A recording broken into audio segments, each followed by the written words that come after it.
Part 1. Life and Teachings. St. Paltu's Life. Paltu says, in Paltu Sahib Ki Bani, Part 1, Kundli 19, "Behold the lustre of the name of the Lord. By its lustre even great rulers have sought me out and bow their heads on the earth before a poor man like me. Both the ruler and the ruled come and adore me. It is all the glory of the name, the unfathomable treasure. As for myself, I am not handsome, far from that am I, and low is my caste, lowest it is of the low. Very little is known about the life of the saint known as Paltu Sahib. It is said that Paltu's original name was different. His master, Gobind Sahib, noticed how rapidly and easily his disciple had turned his attention inward to the Lord through devotion to the word or name, and called him Paltu, meaning one who has changed his direction from the outer world to the inner spiritual world. Actually, little is known about his life beyond what can be gleaned from Paltu's own poems. A few hints can be obtained from a book by his brother, Paltu Prasad, who was also a sincere practitioner on the path of the word. According to Paltu Prasad's Bhajanavali, devotional songs, Paltu was born in the village of Nanga Jalalpur, near Ayodhya, in the Faizabad district of Uttar Pradesh. This village is situated 8 miles from Malipur railway station. Paltu's own poetry shows that he belonged to the Banya grocer caste. Paltu lived when Shah Alam occupied the throne of Delhi. There were 2 Mughal emperors who held the title of Shah Alam. They reigned at different times during the 18th century, and probably Paltu lived through the reigns of both of them.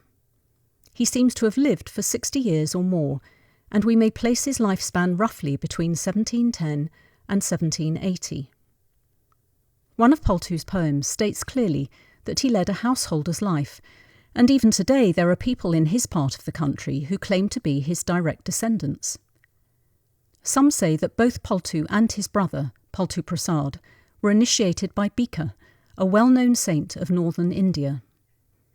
This does not appear to be correct. Paltu himself does not mention Bika's name in any of his poems, but he does refer to Gobind Sahib as his guru in a number of verses.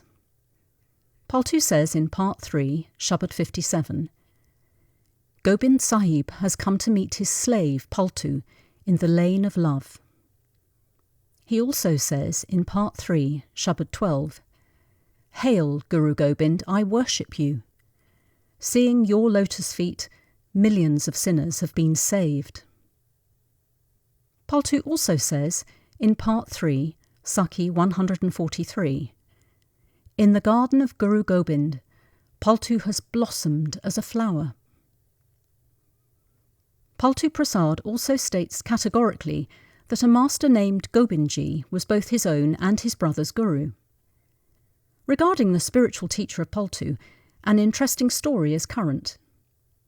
It is said that Paltu left Ayodhya in search of a perfect master.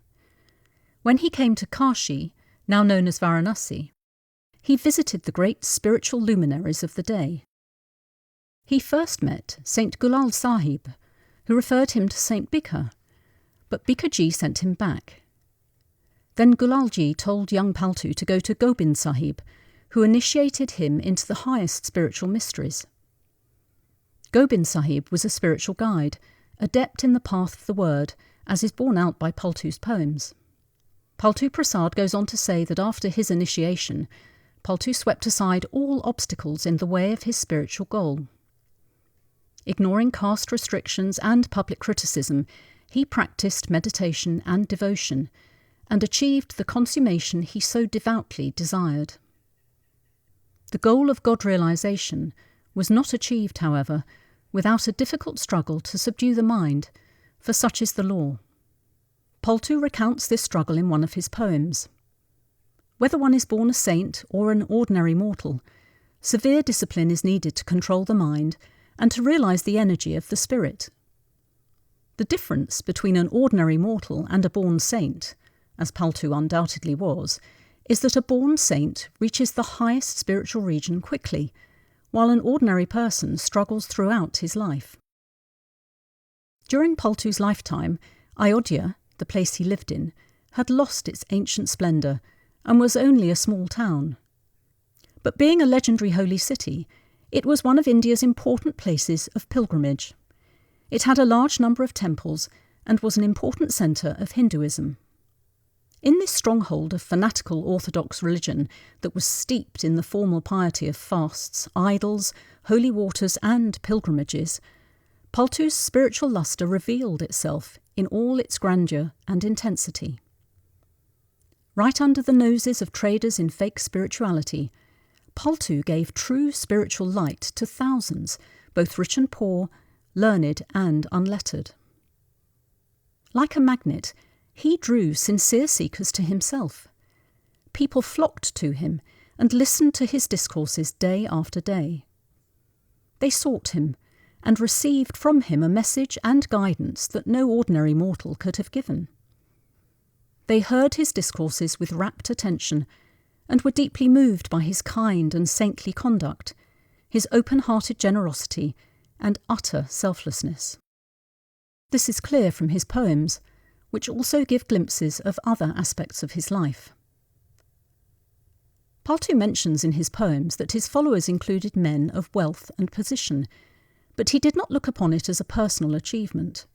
On the contrary, he says it was the miraculous power of the name of the Lord that drew earnest seekers to him, even from the ruling class. Although there were wealthy men of high nobility in Ayodhya who would have considered it a privilege to provide him with mansions and luxuries, Paltu chose to live in a simple hut. Plain common clothes were his daily wear, and simple food was his daily fare. He was, as he referred to himself, the humblest of the humble, and the meekest of the meek. Yet, while Paltu had no pretensions to intellectual learning, he was no doubt at the highest rung of the spiritual ladder. It was no wonder that the priests and others flourishing through the traditional organised religions were greatly upset by the sweeping influence of his teachings on the masses and the resulting economic loss to themselves. His only fault, perhaps, was that he was too outspoken. He pointed out the right road to the Lord, and this road differed greatly from the one pointed out by the orthodox Hindu and Muslim priests. For this reason he incurred their hostility. Paltu would not mince words when describing those who preached piety but practised fraud, who advocated mercy but were themselves heartless, whose actions belied their words, and whose deeds cut at the root of their claim to spiritual leadership. Among those whom he thus antagonized were many so-called ascetics, who pretended to have renounced the world, but in actual practice lived as parasites on the charity of others. These ascetics had no qualms about employing intimidation and curses to gain their ends. By contrast, Paltu was the embodiment of love, grace, and compassion. His teachings were simple. They sprang from divine love, as do the teachings of all true spiritual masters, and not from antagonism towards any person or organised religion. Nevertheless, they enraged the priests and others, and in the end Paltu was burnt to death. The priests and their companions barred the door of Paltu's hut and set it on fire. Little did these heartless people realise the heinousness of the deed they were committing. Little did they dream that Paltu, whose body they had reduced to ashes, was no ordinary mortal. In the stillness of the night, they killed the Lord's beloved. In other words, the Lord who had come in the human form. In a beautiful poem, Part 1, Kundli 177, which reads as follows, Paltu clearly expressed the immortality he had attained during his lifetime. Millions of ages have passed, and I have been the doer. I have been the doer and the creator of the creator. The one called the creator is none other than myself. Brahma, Vishnu, Shiv, and their consorts all die, but I live forever and ever. Earth, fire and water die. Die ether and air. Dies the all-alluring Maya, and dies her primeval flame. I am the ever-living One, O Paltu. The wise alone will comprehend. Millions of ages have passed, and I have been the doer. The vigour of his language was born of a situation in which people asked for bread but were given stones by the priests of the temples and the mullahs of the mosques. People went to these places of worship and discovered nothing but hypocrisy, hollow rites and rituals, poor substitutes for religion. Paltu's attacks against the ritualistic aspects of religion, charms and amulets and purification baths in so-called sacred waters, were directed against these poor substitutes. The people sought mental peace and love through God's worship, but were given ritualistic codes, verbal gymnastics and linguistic labyrinths. When they turned to Paltu, they found his teachings simple and convincing. He asked people to know themselves, to realise that the individual soul was a drop of the ocean of the divine soul, and to be aware that the purpose of human life was to seek the reunion of the two, the drop with the ocean. He took pains to make people aware that the only escape from the long, almost unending cycle of birth and death was the human form, in which the soul could start on its homeward journey. Paltu spent his life trying to reach those who take the shadow for the reality and waste the precious interlude of life by spending it in eating, drinking and making merry. He pitied those who, in their endeavour to realise God, run after substitutes, suffer austerities and unnecessary disciplines, renounce the world to undertake contemplation in caves or in remote hills or in deep recesses of the forests, look for him in holy waters, or try to find him by scurrying through the printed pages of sacred scriptures. In simple but vivid metaphors, Paltu made a direct appeal to the masses to look for God in his proper abode, the human body. The gist of his message was that the human soul and the divine soul are both residing within the human body. He explained that a very thin veil separates the two, but thin though it is hard to pierce. The mind, he emphasised, is the arch enemy. It holds sway over the soul through the 5 passions of lust, anger, greed, attachment and egoism. Subdue or conquer the mind, Paltu said, if you wish to pierce the veil. At the same time, out of his personal experience, he gave a note of caution that the mind is not so easy to tame. It refuses to submit to most forms of discipline. The only antidote to the mind, Paltu would teach his audience, is Shabad, or the word, which is the dynamic power of the Supreme Lord, the Lord in action, so to say.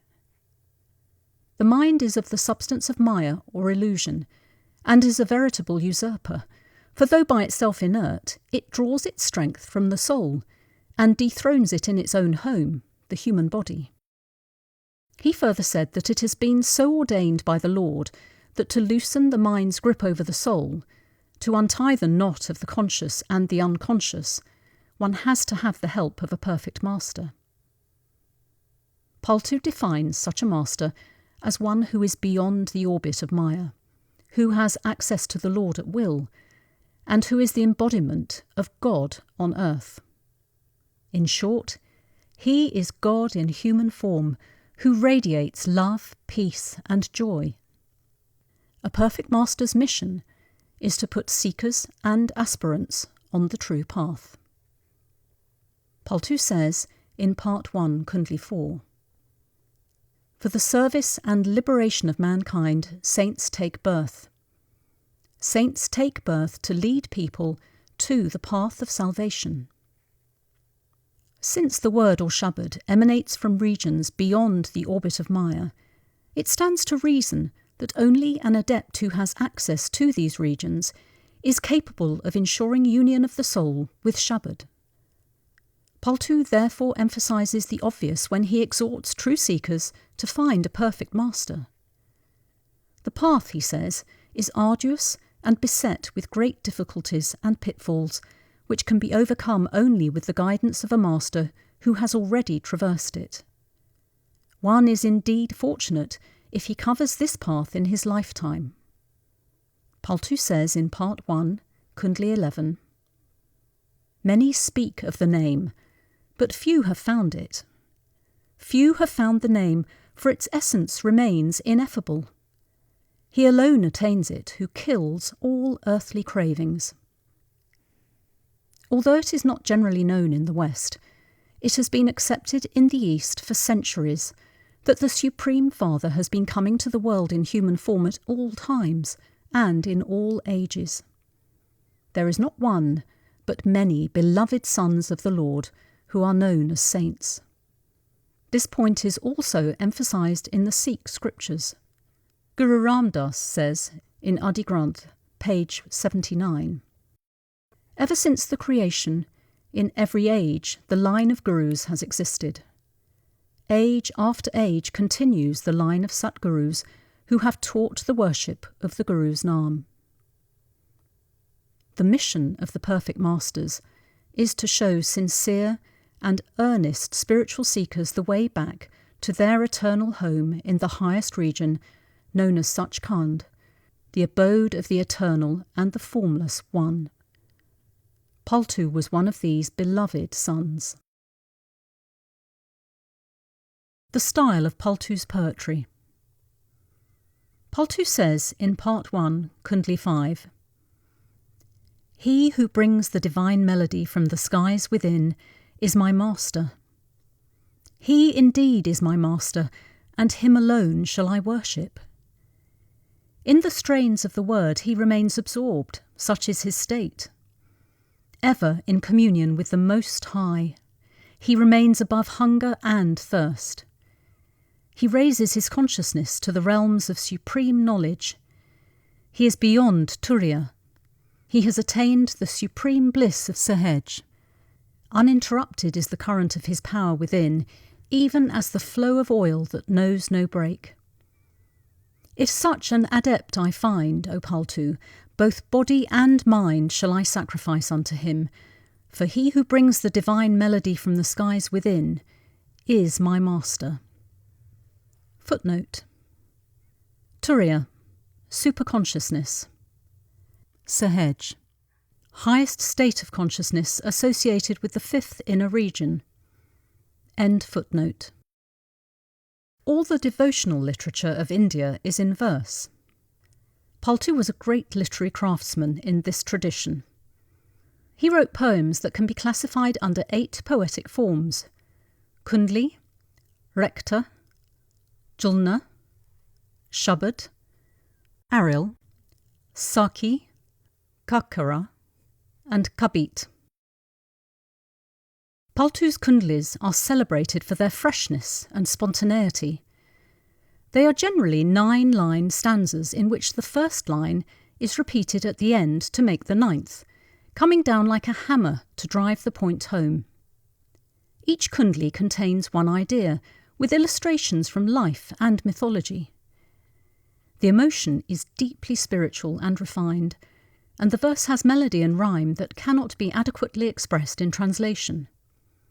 The second half of the first line is repeated in the first half of the second line to form the crest of a wave of emotion that flows until it culminates in the 9th line, like a stream ending in a waterfall. When sung to their particular melody, these repetitions have an electric effect on the audience. Their brilliance and verve give them a preeminent position in India's devotional literature. The Rektas are similar to sonnets. Unlike Kundlis, there is no repetition in them. One of them, as an example, is translated as follows in Part 2, Rekta 1.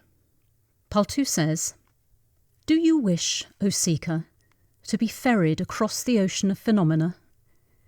Then search for the boatman who knows the secret of the waves that strike against the seashore and has knowledge of the eddies that lie en route.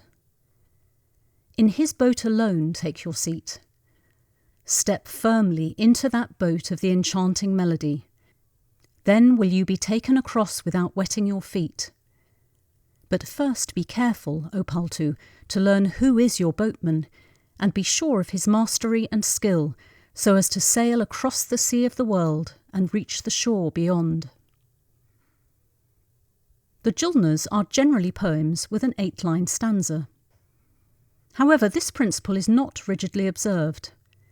An example of a Julna is given in Part 2, Julna 7. Paltu says, I have investigated and found, my friend, all creation is brimming over with the Lord. It is our way of thinking, my friend, that makes water in a well near or far. To ignorant people, the Lord does not exist. To the awakened, my friend, he's always there. Says Paltu, for those who do not believe this, life's end is the grave, a mouthful of dirt.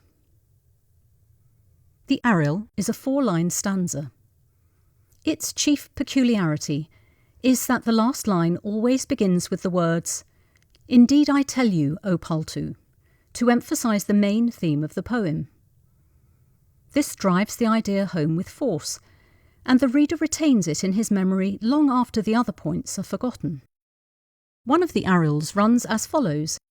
In Part 2, Aril 8, Paltu says, Short is this life. Do your meditation. Body, mind and self, surrender them to the saints. For the saints everything is possible. Whatever happens is by their wish. Indeed, I tell you, O Paltu, those attached to the saints, even the Lord holds in awe. Another type of verse is called a shabad. It has no fixed number of lines. Even the metre changes from shabad to shabad. The melodies are full of variety. The sakis are 2-line verses, each line split further into 2 parts. 2 sakis, by way of illustration, are translated in Part 3, Saki 110 to 111. Paltu says, Why do you lose patience, O seeker? Forget not, progress is always slow. However freely you may water the tree, it needs time to burst into bloom. The tree does not fruit for itself. The stream does not drink its own water. So, for the sake of others, the saints take birth in our world. 2 other types of verse are the kakara, each line of which starts with a consonant of the Hindi alphabet, thus giving a long poem with a diversity of spiritual ideas, and the kabit, which consists of 8 lines and has a lilting rhythm. It is said that poetry is an affair of the heart. This is true of Paltu's poetry, which is an expression of mystic rapture and intoxication through the medium of verse. Each of his poems has a simple grandeur and a noble unity of impression that grips the heart. His poems rank with those of Kabir Sahib, Saint Tukaram, and other great mystic saints of India.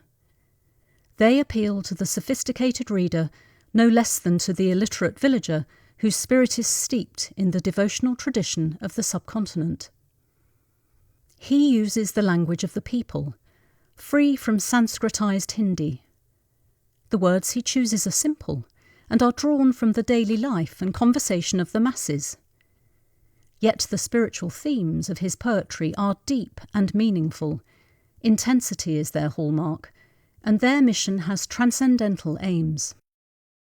Because the ideas that unfold are of profound spiritual import, the poems exert a deep influence on the reader. They have the fire of spiritual revolution combined with a resolute defiance of the existing religious order. But Paltu is not an iconoclast in the ordinary sense of the word. He advocates breaking the idols in one's heart rather than the idols in the temples. Once the idols in the heart are destroyed, temple idols automatically disappear. Mere physical destruction would only enhance the idol's importance. Nor is Paltu a social revolutionary. He does not aim at destroying or reforming any existing religious or social institution. He does not aim to bring paradise on earth. No saint ever tries to do this. He endeavours, instead, to show seekers the path that leads to their release from the cycle of birth and death. In achieving the difficult task of conveying esoteric ideas to the ordinary person, Paltu employs similes and metaphors from Indian rural life and pours out analogy after analogy to portray the spiritual reality in material language. His analogies flash upon us with dramatic swiftness and with the suddenness of surprise. The poems shock people out of spiritual indifference, inaction and lethargy, and make them break out of the traditional rut of religious rites and ceremonies. They make people think and act. Even though Paltu's language is less rugged and picturesque, it is as frank, forthright, defiant and piercing as that of Kabir. It seems strange that people of all ranks, particularly the village folk, started taking delight in singing songs that decry idol worship, denounce rites and rituals, ridicule the gods and goddesses, expose the deficiencies of avatars, and deride the sadhus and other pretenders to piety. But an explanation is possible. Footnote: Hindus believe that Lord Vishnu, the sustainer of the creation, has come as an avatar or incarnation in various forms, including lives as Krishna and Ram, to maintain the balance in the creation. End footnote. After all, whether educated or uneducated, every person carries within him knowledge and experience garnered through millions of lives. Everyone carries a vast stock of basic common sense. It is this common sense that makes a person doubt if stone images can answer prayers. How can gods, goddesses, and incarnations with whom one has only a nodding acquaintance be worthy of respect? How can the sadhus, who defraud people, and whose conduct is so contrary to their preachings and pretensions, show us the divine path? How can the waters of the Ganges, which is like that of any other river, cleanse us of our sins? And when someone like Kabir or Paltu comes forth and composes songs to give expression to a person's innermost feelings, his convictions are strengthened, and he sings the songs with boundless enthusiasm. The only question that remains unanswered is, why do people not act in accordance with the truths given in the poems they love so much? A possible explanation is that they lack the courage of their convictions. They are afraid to leave the beaten path of their elders and forefathers. They are hesitant to break with tradition, or they have a fear of the unknown. They argue that idols have always been worshipped, gods and goddesses have always been revered, and people have always gone by the thousands to the Ganges. Why not offer a few flowers to the idols? Why not have an occasional dip in the Ganges? Nothing is lost thereby, and then, our forefathers have been doing it for centuries.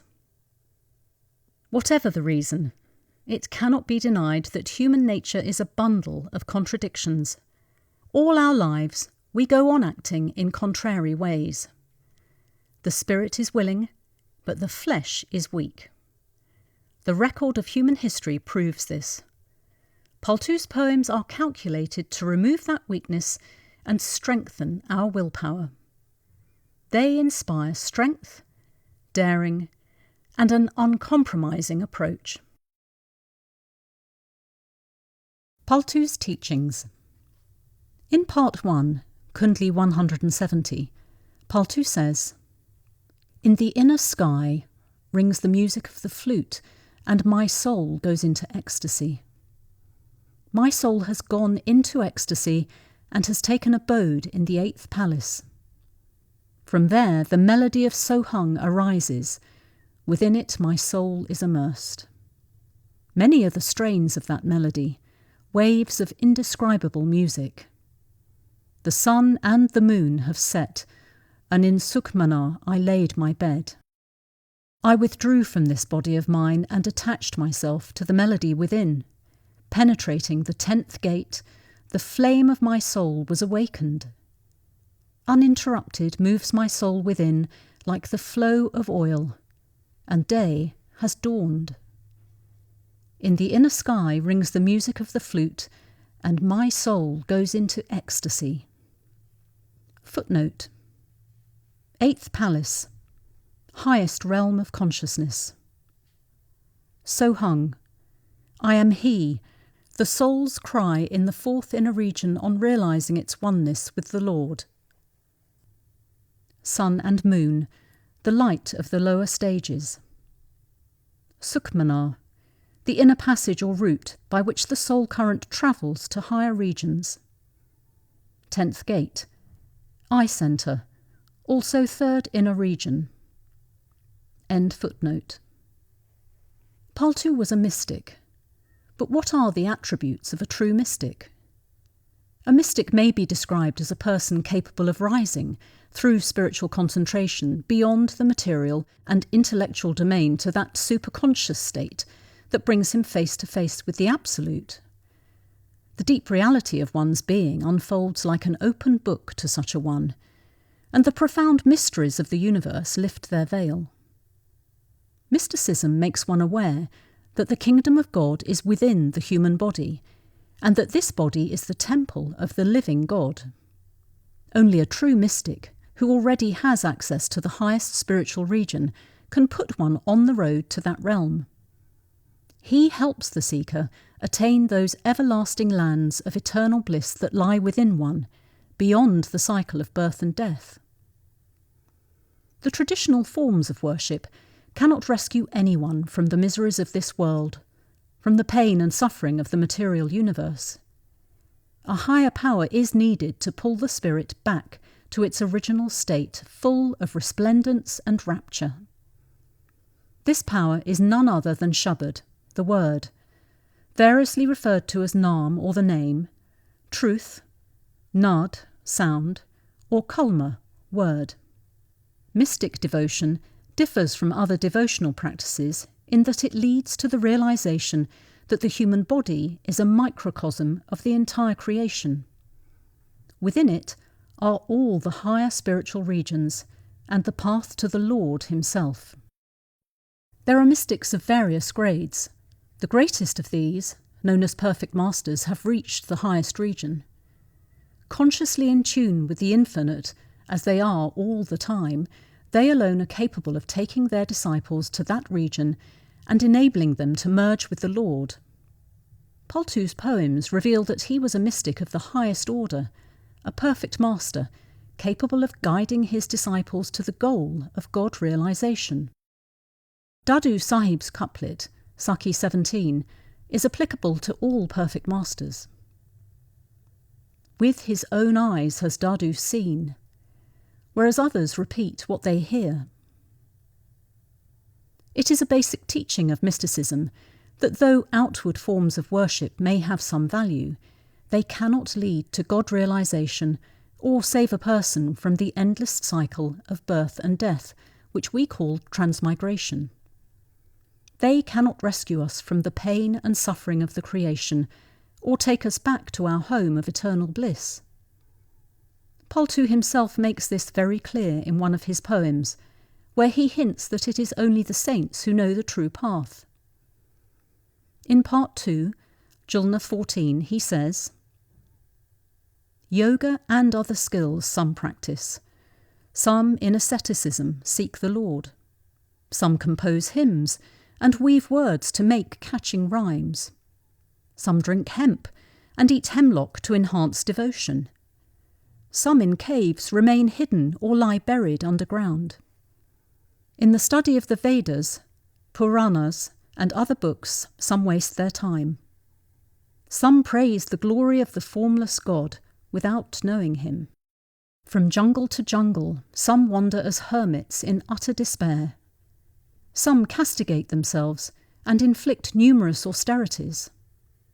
On these methods Paltu spits and declares, different is the path of the saints, different beyond compare. It is essential, if we genuinely want to tread the path of God realization, that we have a guru, a living master, to guide us through the obstacles and intricacies of the path.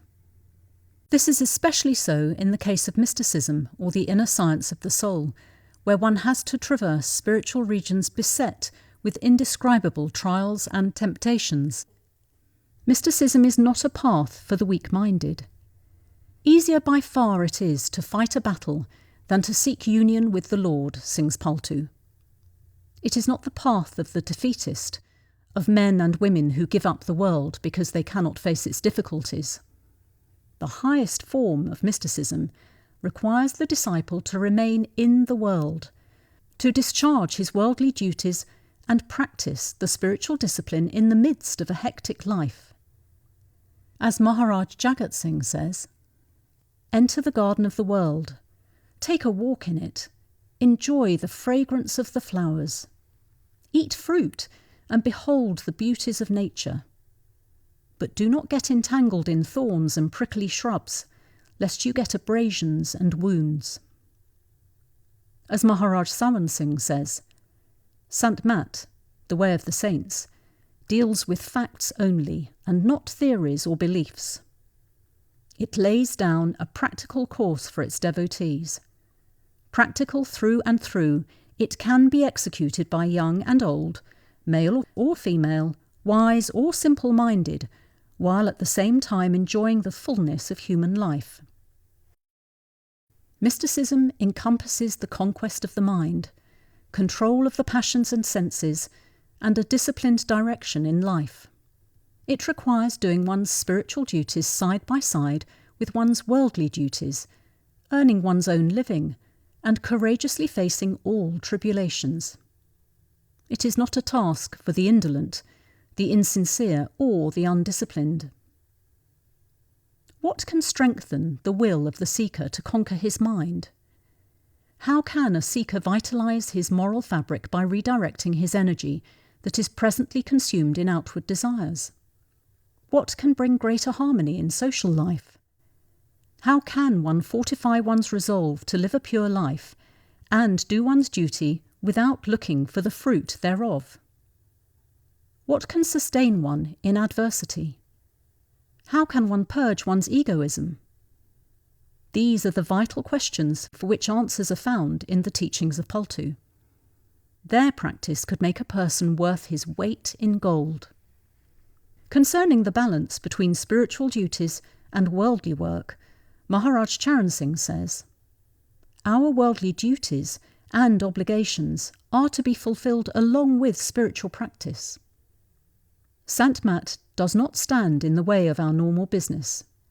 Rather, it encourages people to attend to their worldly work and also find time for regular meditation. People who achieve anything worthwhile, even on the material level, practice self-control, as do the true mystics.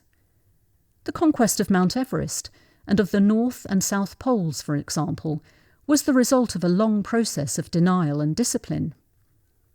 Scientists forget hunger, thirst and social pleasures when occupied with their work in their laboratories.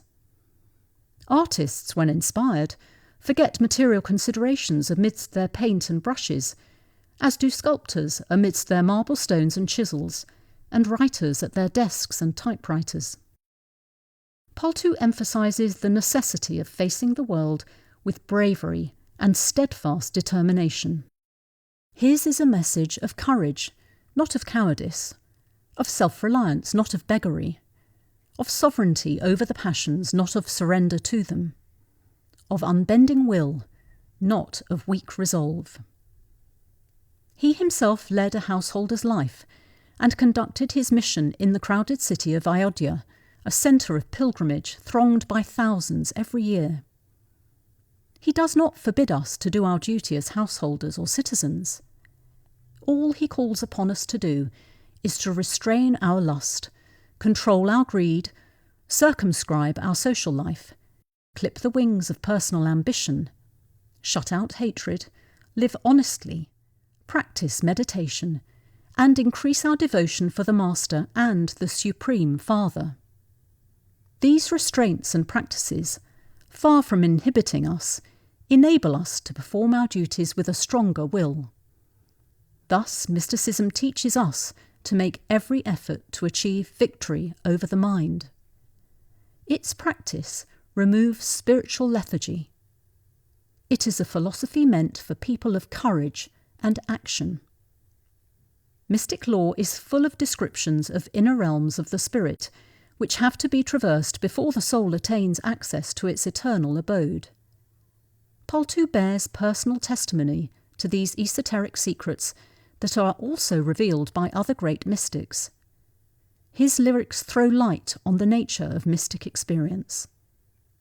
In Part 2, Julna 44, he says, "Listen, brother, forego all desire and still your mind. Close your mouth, eyes, ears, and nostrils. Then behold the refulgence of the ethereal light within. Open the window of the sky and fly through the cage of your body. When you hear the melody resounding, truth, truth, says Paltu, transcend duality, and in this manner become the all-inclusive one." In Part 1, Kundli 169, he says, "In the sky within is an inverted well, wherein burns a lamp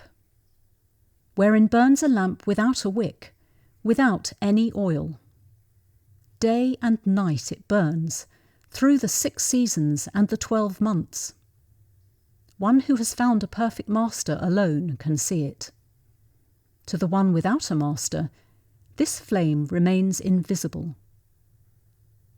From the flame of the lamp emanates a melody. In deep meditation, an enlightened spirit can hear it, none else.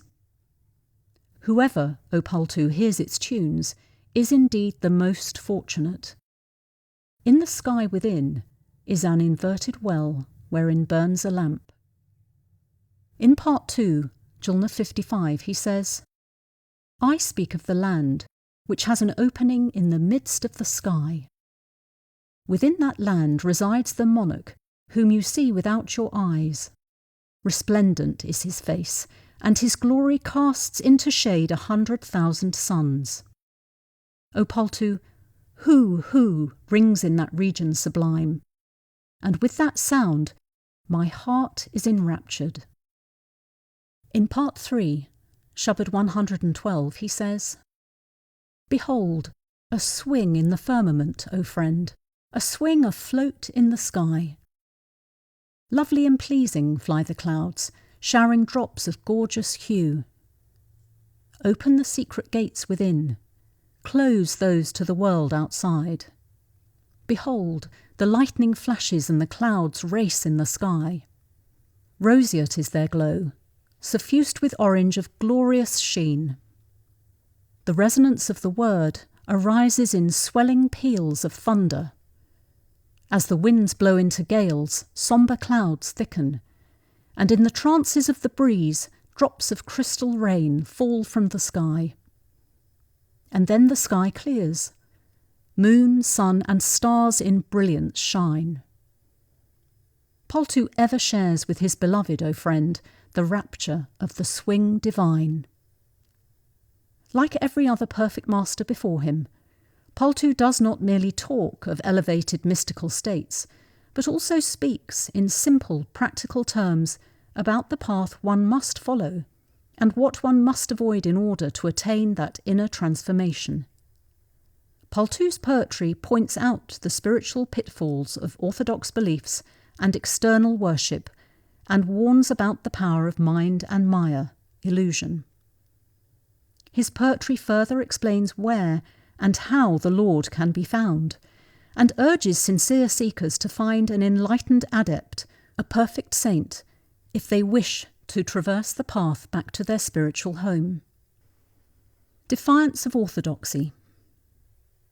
In Part 3, Saki 7, Paltu says, "Vain is the counting of beads, worthless are visits to holy rivers. Empty and fruitless are vows of self-denial, barren are practices of yoga. Indeed, all rituals, ceremonies, and religious observances give not salvation. O Paltu, without the worship of the name of the Lord, nobody can cross the dreadful ocean of existence. In Part 3, Sakhi 60, Paltu says, "Morn till eve they keep poring over Vedas and Puranas.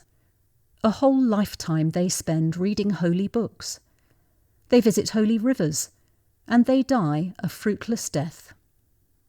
O Paltu, unaware are they that the Lord, disguised in human form, comes to us as a saint to take us back to himself."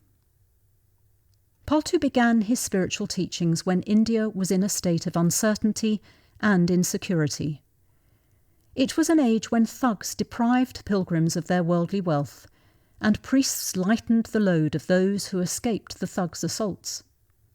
Every pilgrim travelled light on his return journey. Spiritually or religiously, while returning, he was rather a loser than a gainer.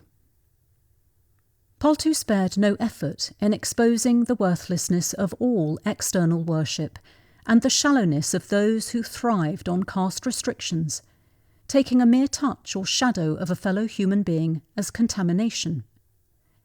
And he did all this in utterances which, for their boldness, stand on a level with those of Kabir. His defiance was challenging. His criticism, strong and provocative, had its roots in the spiritual soil of India. Besides, as stated elsewhere, the Catholicity and truth of his utterances appealed to the ordinary person. Paltu declares that God lives neither in Mecca nor in temples. He is not to be found on the banks of the Ganges, nor in the leaves of the tulsi plant that is worshipped as holy by some people in India. No formal namaz or puja, Muslim or Hindu-style prayers, is required to meet him. Fasts like those undertaken by Muslims during Ramadan or on Ekadashi by Hindus will avail us nothing. In one of his verses, Paltu refers to the practice of some Hindu ascetics of taking hemp and other intoxicants, of inflicting wounds upon the body as a form of penance, and of roving from place to place, and clinches the argument by concluding, in Part 2, Julna 14, on these methods Paltu spits and declares, "Different is the path of the saints, different beyond compare." With pointed irony, he declaims the absurdity of the Hindu custom of performing death anniversary ceremonies, Shraddha, when Brahmins are fed so that the souls of one's ancestors might not remain hungry in the land of death. While the parents are alive, he says, they are not given a morsel of bread to eat. When they die, the son goes to some holy place to feed the Brahmins and throws food into the holy river. Who is there to eat it? Such people are, in fact, fools and ignoramuses. They reduce their ancestors to the level of ghosts and disembodied spirits. Paltu similarly lashes out at mullahs or Muslim divines for their mechanical and formulary practices, their love of rosaries, their practice of mounting minarets, and their sitting in hujra or cells for the purpose of inflicting austerities on themselves. He advises them rather to curb their evil passions, greed, avarice, and egoism, and to wash their mind clean. They should invert their gaze and behold the holy prophet within. As they go inside, Paltu observes, they will find an opening, and passing through it, they will see heavenly mansions and other manifestations of his glory and refulgence. They will hear, with rapt attention and in a state of complete wakefulness, the music of the divine word, which takes the form of hu, interpreted by the Hindu rishis and mystics as Om, and heard by them in the region of Trikuti. Footnote: second inner region, from where all lower regions are ruled. End footnote. Paltu exhorts people to give up the worship of water and stone. Statues of stone, he explains, are carved by placing one's feet on their chest. These are the gods one bathes in water, and to whom one offers delicious food, while God himself, the living God disguised as a beggar or a poor man, is turned away from one's door empty-handed. He was also a caste breaker, but he knew that castes could not be eliminated unless the prejudice associated with them was first removed from within the hearts of men. And so, down the entire line of attack on all unjust social practices and dogmatic beliefs, he appealed to reason. He was interested in reforming and salvaging individuals, not institutions. All saints are only interested in the individual human being. Their concern in institutions is only to the extent that such an interest is unavoidable in the process of salvaging human souls. In carrying out this task, Paltu showed no consideration for popular beliefs, no concession to falsehood, no regard for dogma. Paltu denounces caste distinctions. According to him, caste is irrelevant to the path of devotion. He gives a few examples of low-caste men and women who were favoured by the Lord because of their love and devotion. The Lord, he says, takes no account of caste and creed. Only love and devotion please him. One of Paltu's famous kundlis, "In the court of the Lord, nothing counts except love and devotion," emphasises this point clearly. In this kundli, he refers to the story of Lord Krishna, who declined a feast prepared in his honour by King Duryodhana. He preferred the simple food prepared for him with love and devotion by Vidur, the son of a low-caste maidservant. The same kundli also refers to a similar story in which Lord Ram accepts half-eaten berries from Shivri, a low-caste woman. The third story in this verse makes the same point, Supach being a saint of low caste, namely that devotion counts far more than worldly considerations of wealth and caste. In Part 1, Kundli 218, Paltu says, "In the court of the Lord, O Paltu, nothing counts except love and devotion. Love and devotion alone count, for they please him most. He prefers a poor devotee's insipid food to a kingly feast. With all their penances and austerities, the rishis and munis, sure of their own piety and holiness, were put to shame when Shivri's loving offering of berries was accepted. Yudhishthira arranged a sacrificial feast to which all holy men were invited. Pride that day died for all. Without Supach, the bell would not ring. Forbear, therefore, says Paltu, from feeling proud of your high caste. In the court of the Lord, nothing counts except love and devotion." He spoke in a language that could not be misunderstood. He condemned false methods of worship and accepted no halfway measures. He pronounced judgments which were final. To an orthodox Hindu, the traditional holy man is the yogi or anchorite who has smeared ashes on his body, who practices breath control and yogic postures. Paltu, in a lighter vein, ridicules the spiritual poverty of these masqueraders. In Part 1, Kundli 267, Paltu says, "Listen, folks, how these people go about calling themselves yogis, yet gorge on 2 kilos of food. They gorge on 2 kilos of food and yet claim to be great yogis. They stretch themselves at ease and sleep off their heavy food. In appearance, they seem to be high anchorites who have renounced the world. With portly bodies and robust health, they have no qualms about quarrelling.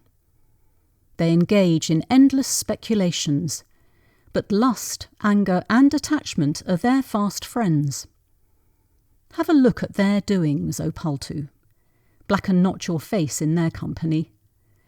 For behold these besmeared ones, how they call themselves yogis, yet gorge on 2 kilos of food. Even Siddhs and Naths who go into a state of trance through yogic practices remain spiritually poor. In one of his kundlis, Paltu speaks of them in disparaging terms.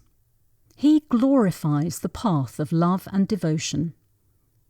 According to Hindu mythology, there have been 84 Siddhs, yogis who achieved supernatural powers by pranayam, the science of breath control, and reached the astral plane.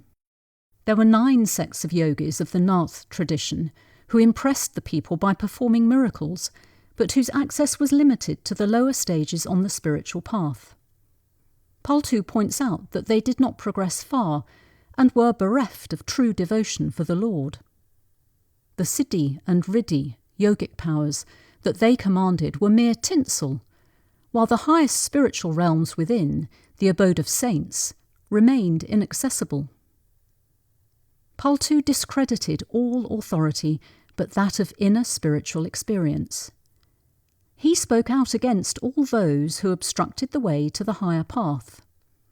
With a ruthless disregard for public feelings, he spoke of the truth concerning the relatively low position of gods and goddesses. He held that the worship of prophets and incarnations would not bring salvation. His revelations were daring. He spoke of higher spiritual regions as an eyewitness. His expositions were based on his own inner spiritual experience, not on hearsay.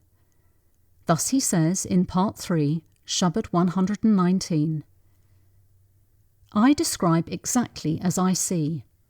I tell no lies. I fear no one, for nobody is greater than I. There is no other, O Paltu. I myself am the immanent One." At various places in his writings, Paltu makes a number of similar references. In Part 2, Julna 35, he says, "Paltu speaks only of what he sees." In Part 1, Kundli 252, he says, "I have now become the enlightened One."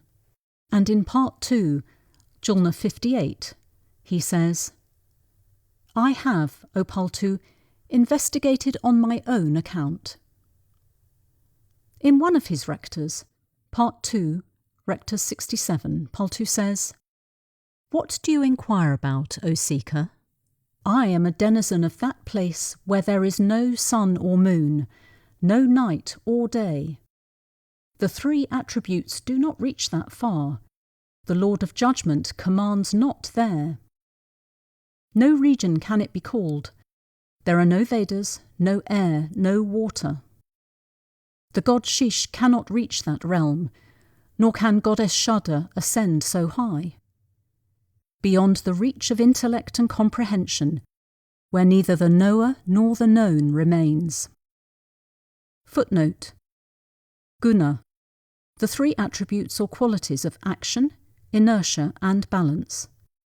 End footnote.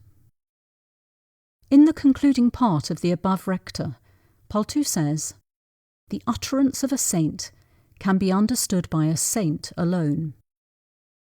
In the following verse, Part 1, Kundli 174, Paltu speaks of what he has perceived, divine melody and refulgent light, but it is not possible to convey in the language of everyday life the exact nature of his esoteric experience.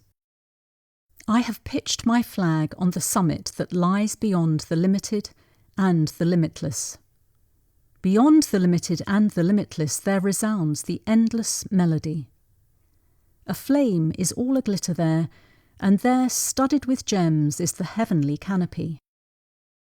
Mind and intellect admit defeat, for beyond their reach is that domain. Those attuned to the melody divine attain the goal. Struggling midway remain the rest. Beyond the pale of Puranas and Vedas is that realm. That region lies beyond the 3 worlds. Resplendent and dazzling is the refulgence there. O Paltu, beyond the reach of knowledge is the home where I abide. I have pitched my flag on the summit that lies beyond the limited and the limitless.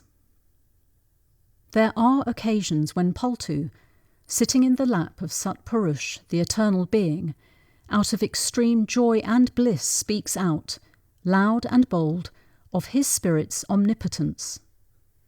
Unequivocally, Paltu identifies himself with the Supreme Being in one of his kundlis. He declares his immanence in language that is explicit. In Part 1, Kundli 178, he says, "I was in the beginning, and in ages primeval I was. Even when the world comes to an end, I shall abide. In every particle I abide. There is none else.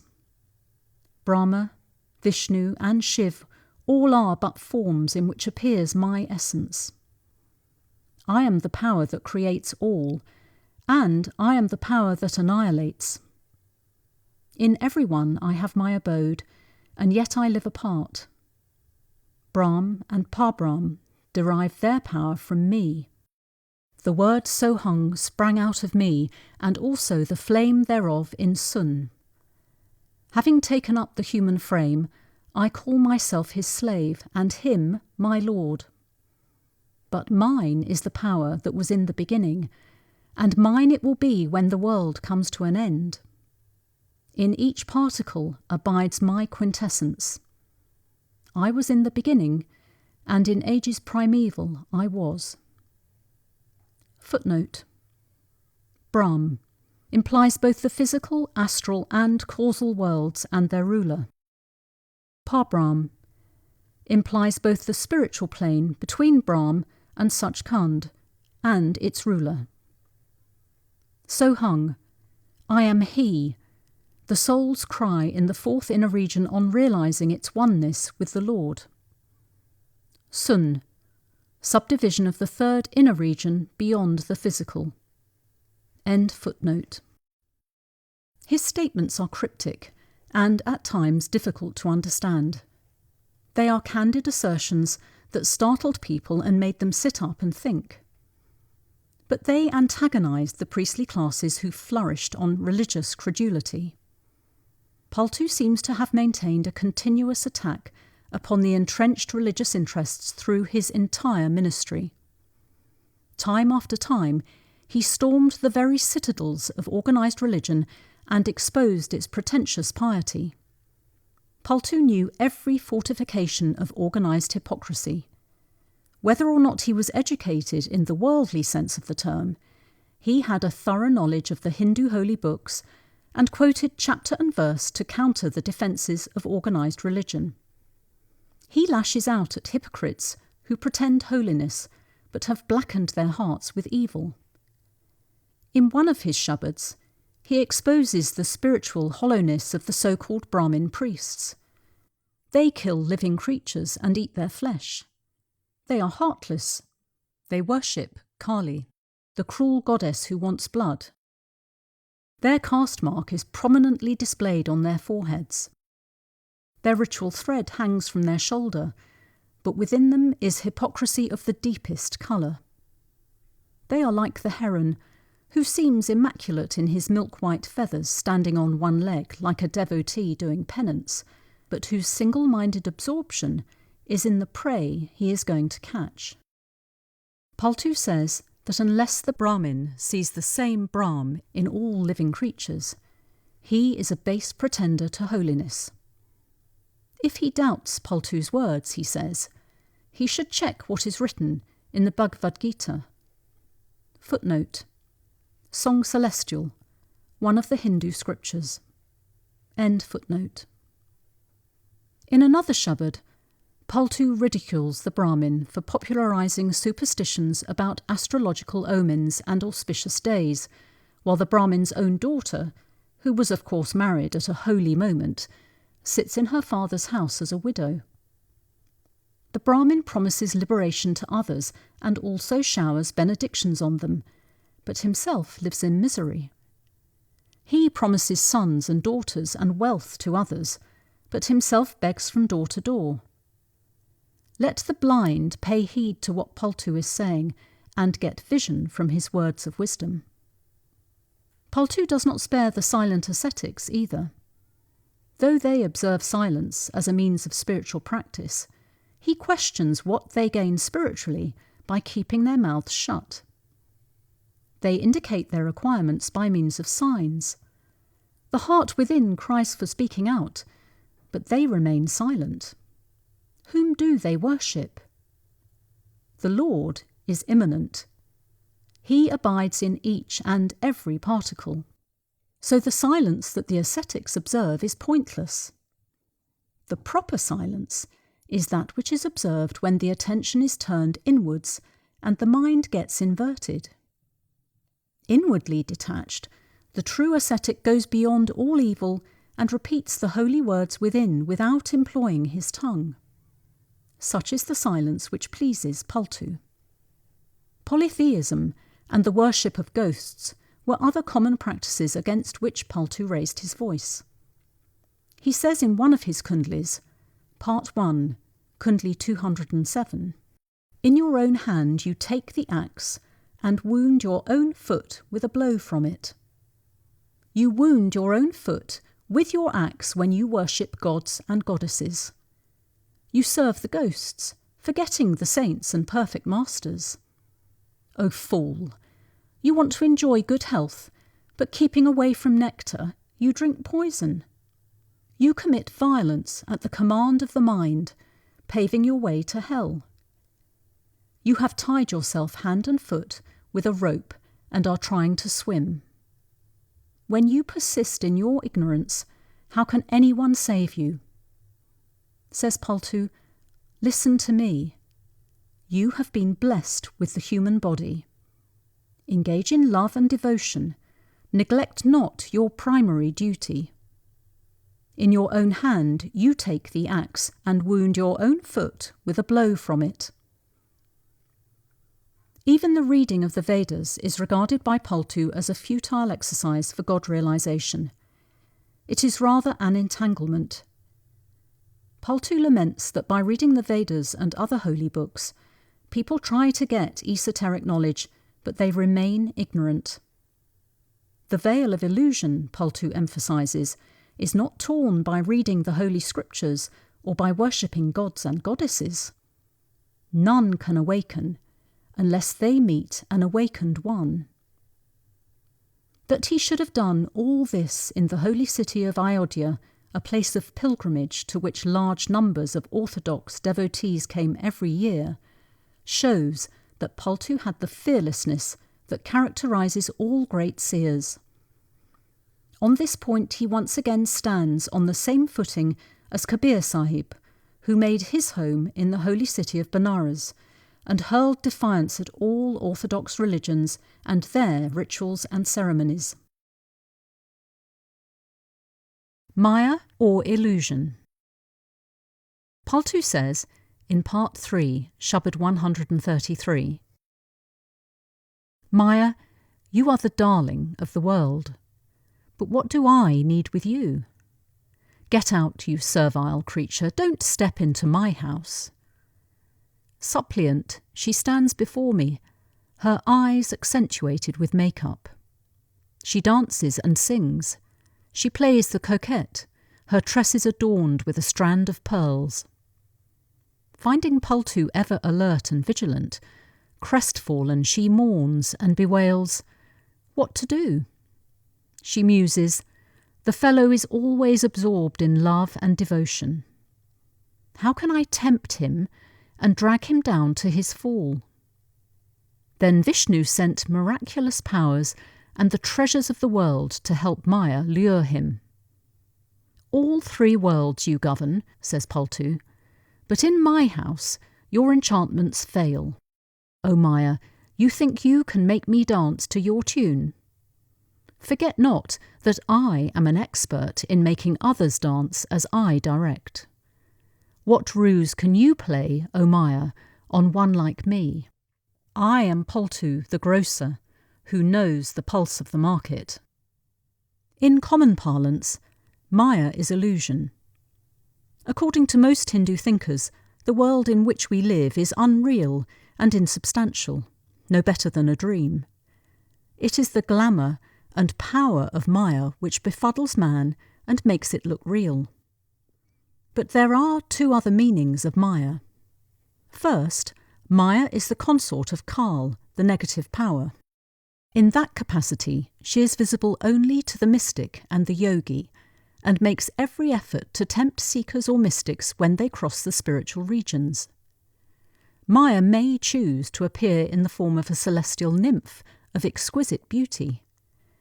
Hindu mythology is full of stories of the downfall of great ascetics and seekers who were caught by Maya's charms and degraded spiritually.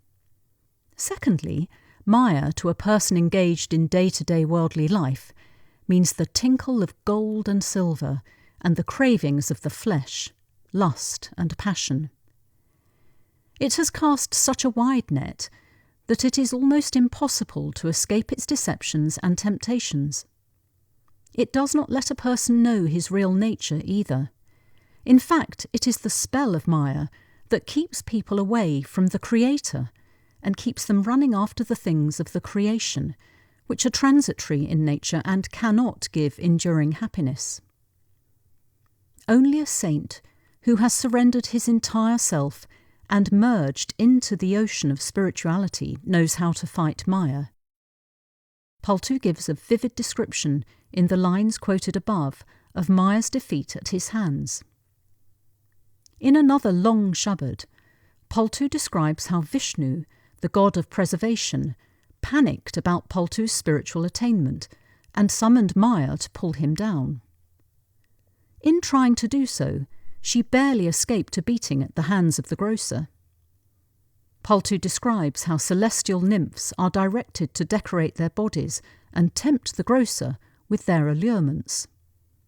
They sail forth, duly bedecked in all their finery, blazing with pearls and diamonds. They skip and sing and dance. They entreat Paltu the grocer to accept them as his handmaidens and to occupy the throne of paradise where Vishnu rules. They offer him Riddhi and Siddhi, the powers to work miracles. They implore him humbly to lie down on a soft and fragrant couch of flowers and offer to rub his body with ointments. They offer him liberation. At this, Paltu bursts into laughter. He refuses to cast a glance in Maya's direction and tells her that she is not a virgin, but a paramour of countless lovers. So far as paradise is concerned, he would not care a jot if the entire realm went up in a conflagration and consumed itself completely. "Get out, O Maya," says Paltu. "Show a clean pair of heels, or you will receive a kick." Such was the treatment accorded to Maya by Paltu. He could not be tempted. In fact, if he so desired, paradise itself would have been turned upside down, and not a god or goddess would have survived. Paltu was too deeply engrossed in divine love to even think of it. Guru Nanak, Christ and Buddha also speak of attempts made by Satan to lure them in the course of their onward march to higher spiritual regions. Paltu looks upon the power of Maya as the greatest hurdle in the way of the seeker. In one of his kundlis, Part 1, Kundli 185, he says, "The grinding wheels of Maya run, crushing the world to a pulp." Crushing the world to a pulp, there is no escape, howsoever you might try to get out. Between the two grinding stones of the handmill of Maya, not a single creature survives. The wheel is being plied by her 5 minions: lust, anger, attachment, pride, and greed. The 3 attributes pour handfuls of grist into the mill. The flour is kneaded by ignorance and baked into bread in the heated oven of karma. Desire is the harlot who has ruined home after home. And great is the power of Kal, who makes a morsel of all. "Listen," says Paltu, "none can escape being crushed without love and devotion for the Lord. For the grinding wheels of Maya run, crushing the world to a pulp." In another kundli, Maya is compared by Paltu to a viper who lays eggs in order to multiply and then eats the eggs. Even Lord Shiv, the mighty god who wields his dreadful weapon of the trident, dances to Maya's tune. Shringi Rishi, a great ascetic of the days of the Ramayana, succumbed to the seductions of Maya and was forced to give up his penance. Narad, the greatest of the devotees of Vishnu, was tempted by Maya when it assumed the form of a lovely princess going out to wed the prince of her choice. Gods and men, seers and sages, yogis and ascetics, all are tricked and eaten up by this voracious viper. The saints alone are like the Garuda, the mythical bird which eats snakes. Paltu concludes that the sight of a saint, like that of a Garuda, terrifies the viper, Maya. Paltu compares Maya to a sharp knife that cuts the disciple's devotion into pieces as if it were a watermelon. The most relentless enemy, Maya veils God from the seeker's sight. Weaving a deadly snare in a myriad of ways, Maya robs seekers of the virtues that have taken them years of labour to accumulate. They are deceived so completely that they dissipate the spiritual treasures that have taken them days and nights of hard penance to garner. Maya, in brief, says Paltu, has created the vast and intricate network of the three worlds, material, astral and causal, and great and small, all are caught in it. It deceives the foolish, misleads the wise, betrays the trusting, cheats the arrogant, and throws dust in the eyes of genuine spiritual seekers. In one of his poems, Paltu observes that Maya, in the guise of Lakshmi, the goddess of wealth, has created havoc in the three worlds. All are running after her, from the king in his robes to the pauper in his rags. But in my house, declares Paltu, Maya works as a maidservant. According to Paltu and all other saints, the entire creation, consisting of the three worlds, is Maya, illusion. Everyone is duped by it, and all pursue things which are transitory and unreal. It is Maya that deceives us by the mirage of pleasure that gives pain, by honour that brings dishonour, by health that carries the germs of disease, and it does so in the court of human life enthroned by the angel of death. Maya is the froth and bubbles on the crest of the waves. We are so engrossed in watching the froth and bubbles that we fail to see the reality of the wave and the ocean. How can anyone be safe in the company of a serpent, asks Paltu in a song full of analogies. How can your property be safe when the watchman himself is a thief? How can a child be safe if it plays with poison? The five passions are the poison, and we, with childish stupidity, swallow it. In another poem, Paltu, speaking of human frailty in the face of lust, says, I have looked in all the four directions, east, west, north, and south, but have not found anyone who has been saved from the deception of Maya. The king and the beggar are both conquered by her. I tell you what I see. The greatest and the mightiest fall from their high state at a mere glance from her. Ascetics and seers, continues Paltu, have collapsed at her slightest wish. She has made lifelong celibates the laughing stock of the world merely by smiling at them. Therefore run away, O my child. Run with the swiftest feet from the devouring jaws of this tigress and the death-dealing clutches of wealth. This is the language of the spiritual revolutionary. Saints such as Paltu and Kabir would not have completed their missions and won the admiration of succeeding generations were it not for the boldness of their uncompromising proclamation of truth. Paltu, like Kabir, held aloft the torch of truth in a hand that never wavered. The vested interests around him could not like him, particularly when he was talking lightly of their favourite deities, and exposing the hollowness of their hallowed religious practices. Paltu upheld the banner of holy wisdom before humanity, even though the pretenders to piety and the friends of outward show threatened to open the very gates of hell to wreak vengeance on him. The Indian masses, however, are not only accustomed to such language, but indeed welcome it. Saints come to this world to rescue us from its suffering. They come to save us from being engulfed in the maelstrom of pleasure and pain. They shield us from the ravages of anger and lust and warn us about the futility of feverish activity. They come to tell us that the imposing palaces and lovely gardens that we see in the mirage of this world will not give us rest and peace, and that all the things of this world are mere phantoms and shadows. Maya has created them only to mislead us about our real duty as human beings, which is to stop playing the prodigal son and return to our true home. Mind. Paltu says in Part 1, Kundli 182, "There is little you can do to vanquish mind, even if you fight it with 1,000 weapons. Even if you fight it with 1,000 weapons, you will not succeed, knowing not where to find it. The mind alone knows itself and its desires. No one else can guess its tricks. With no flesh, bones, skin, nor form, and no one has ever seen it, how can you make it captive? Watch its wiles. One moment it talks of becoming a recluse. The next it pines for kingship.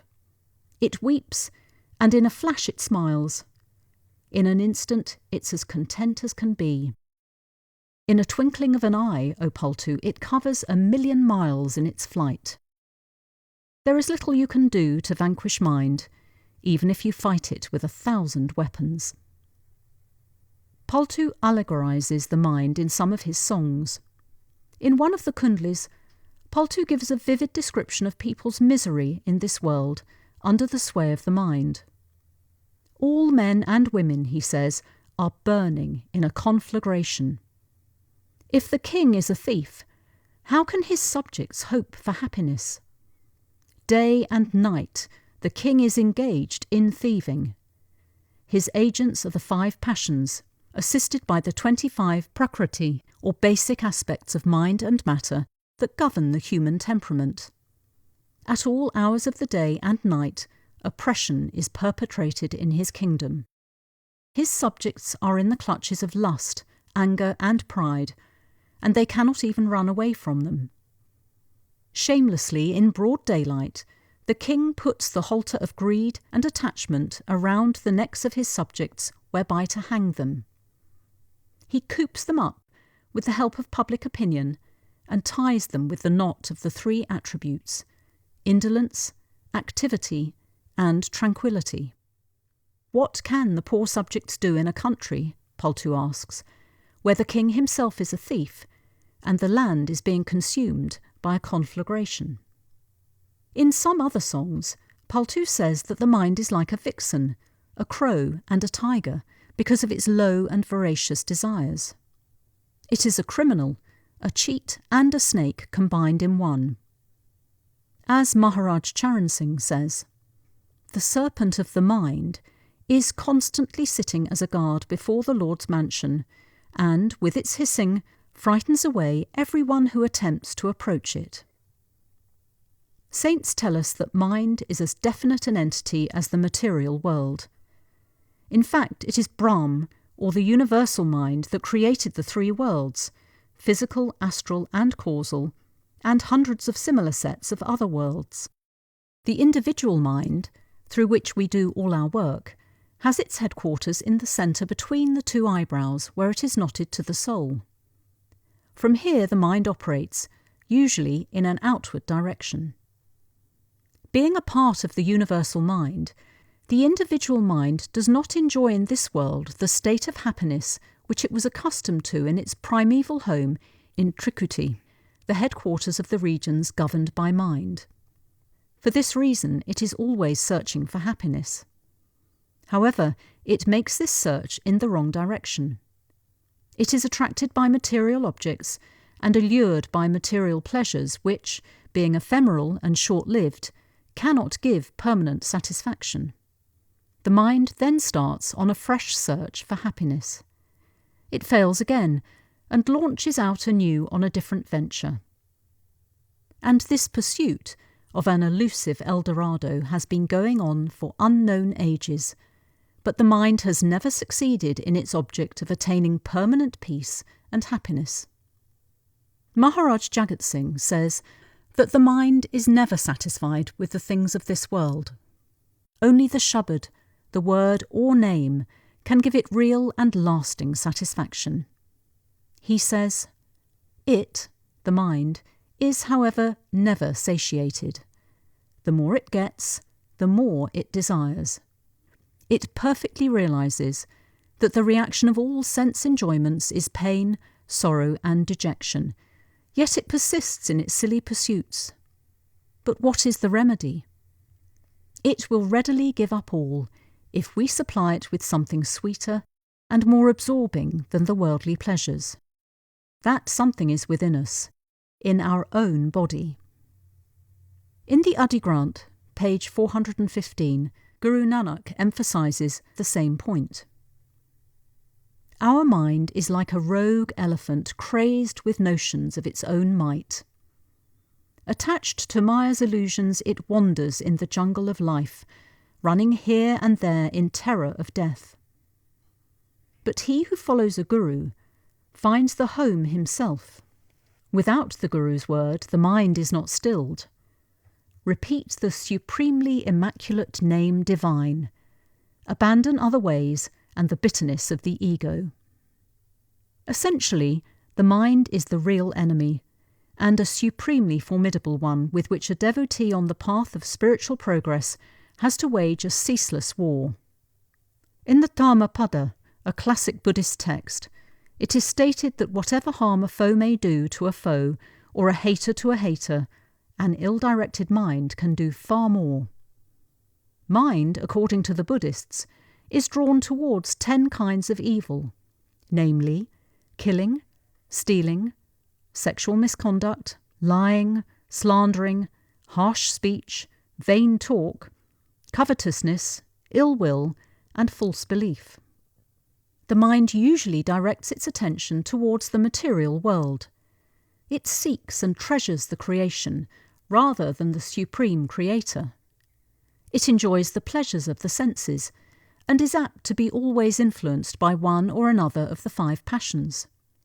All are deadly enemies in the way of spiritual progress. Anger destroys concentration and wastes the power needed for the attainment of the human goal, the name or word of God. Lust drags the attention of the mind to the lowest centre and likewise leads to dissipation. Greed keeps the mind engrossed in material things while it should be treasuring the spiritual wealth of the name. Attachment binds the mind to worldly things, to friends and relatives, and keeps it tied to them, preventing it from binding itself to the word, which would lift both the mind and the soul to higher regions.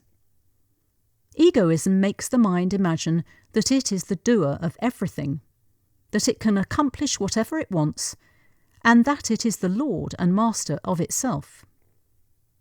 Spirituality, on the other hand, demands complete surrender of the mind to the Supreme Lord. Maharaj Charan Singh has beautifully summed up the advantages of self-surrender in the following words. Self-surrender is the key to God realization. It gives strength to the weak, sight to the seeker, the beloved to the lover, God to the devotee, happiness to the server, holiness to the sinner, freedom to the bound, and immortality to the mortal man.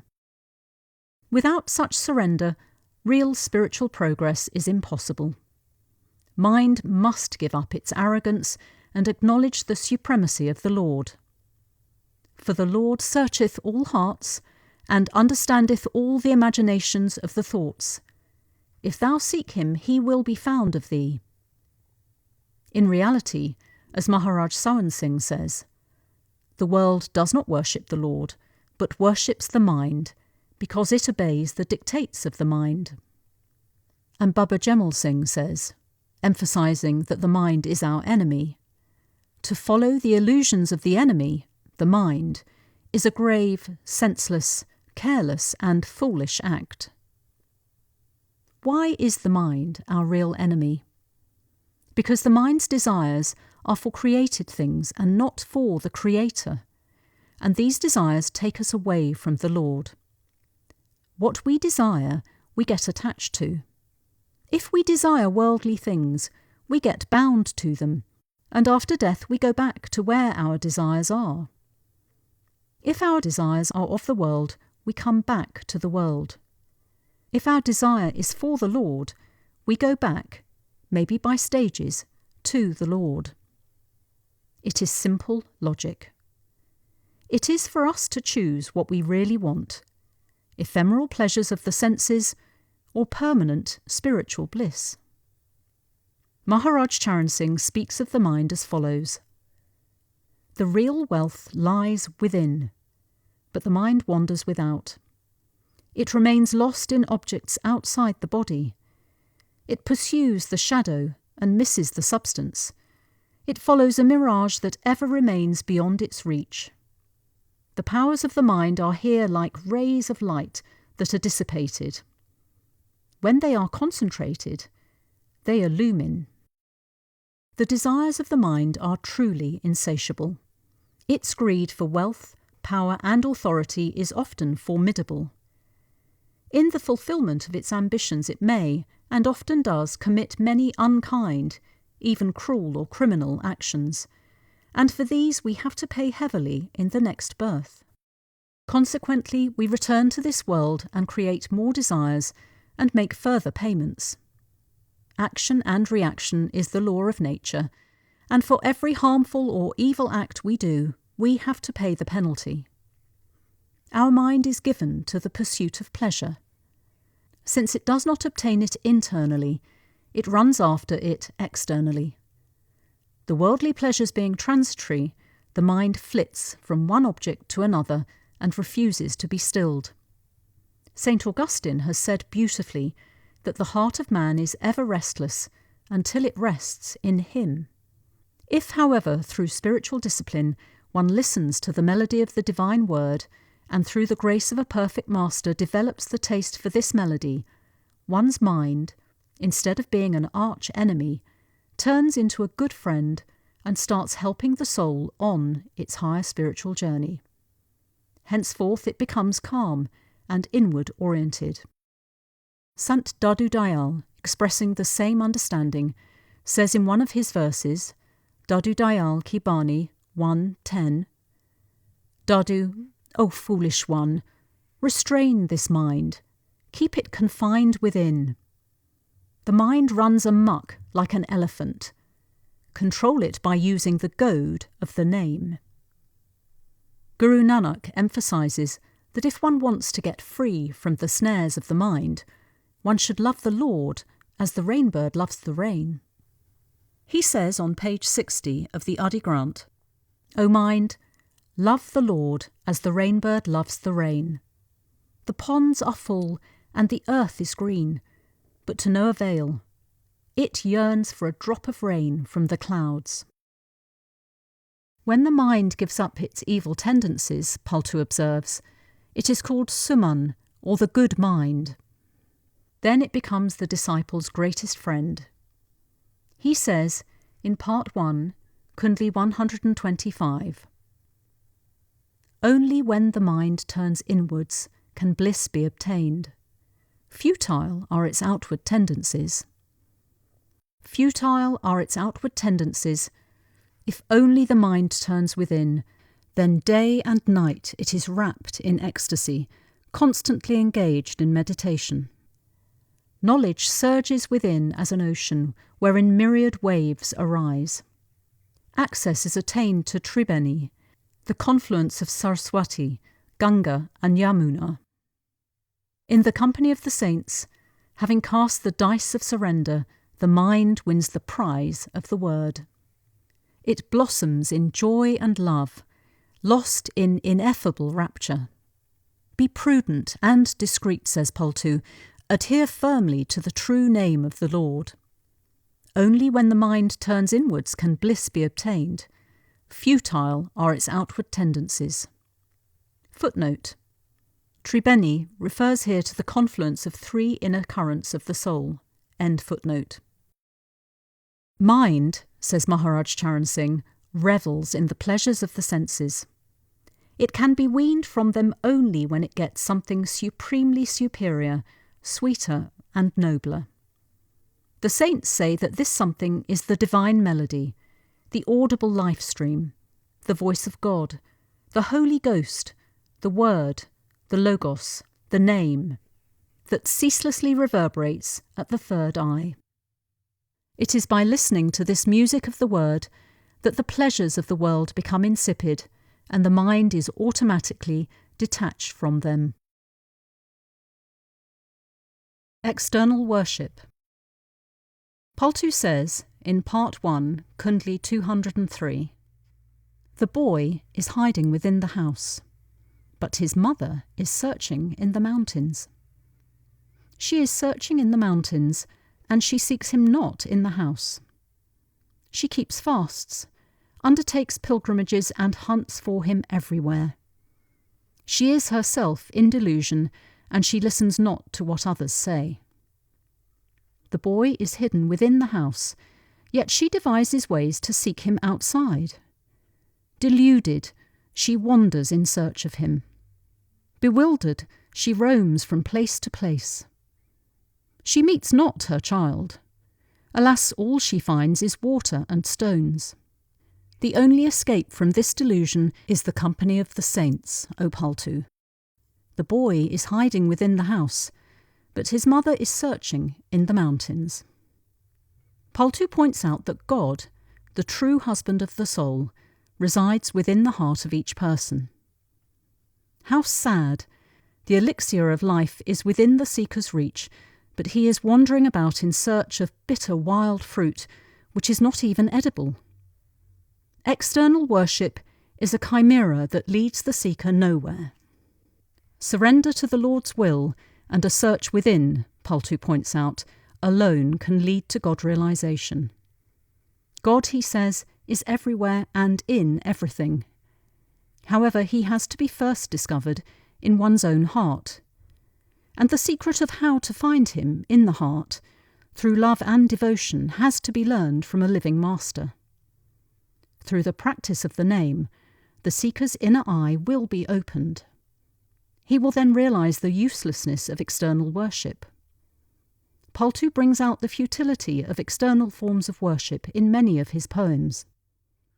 In Part 3, Shabad 100, he says, Long did I seek him in pilgrimages. I could not find him. The worship of idols filled me with remorse, for I saw nothing but stones. Endless fasts I undertook, till I was on the verge of death. I listened with rapt attention to the recitation of the holy Vedas. Yoga I practiced, and exhausted myself through austerities untold. But nowhere did I hear the news of my beloved.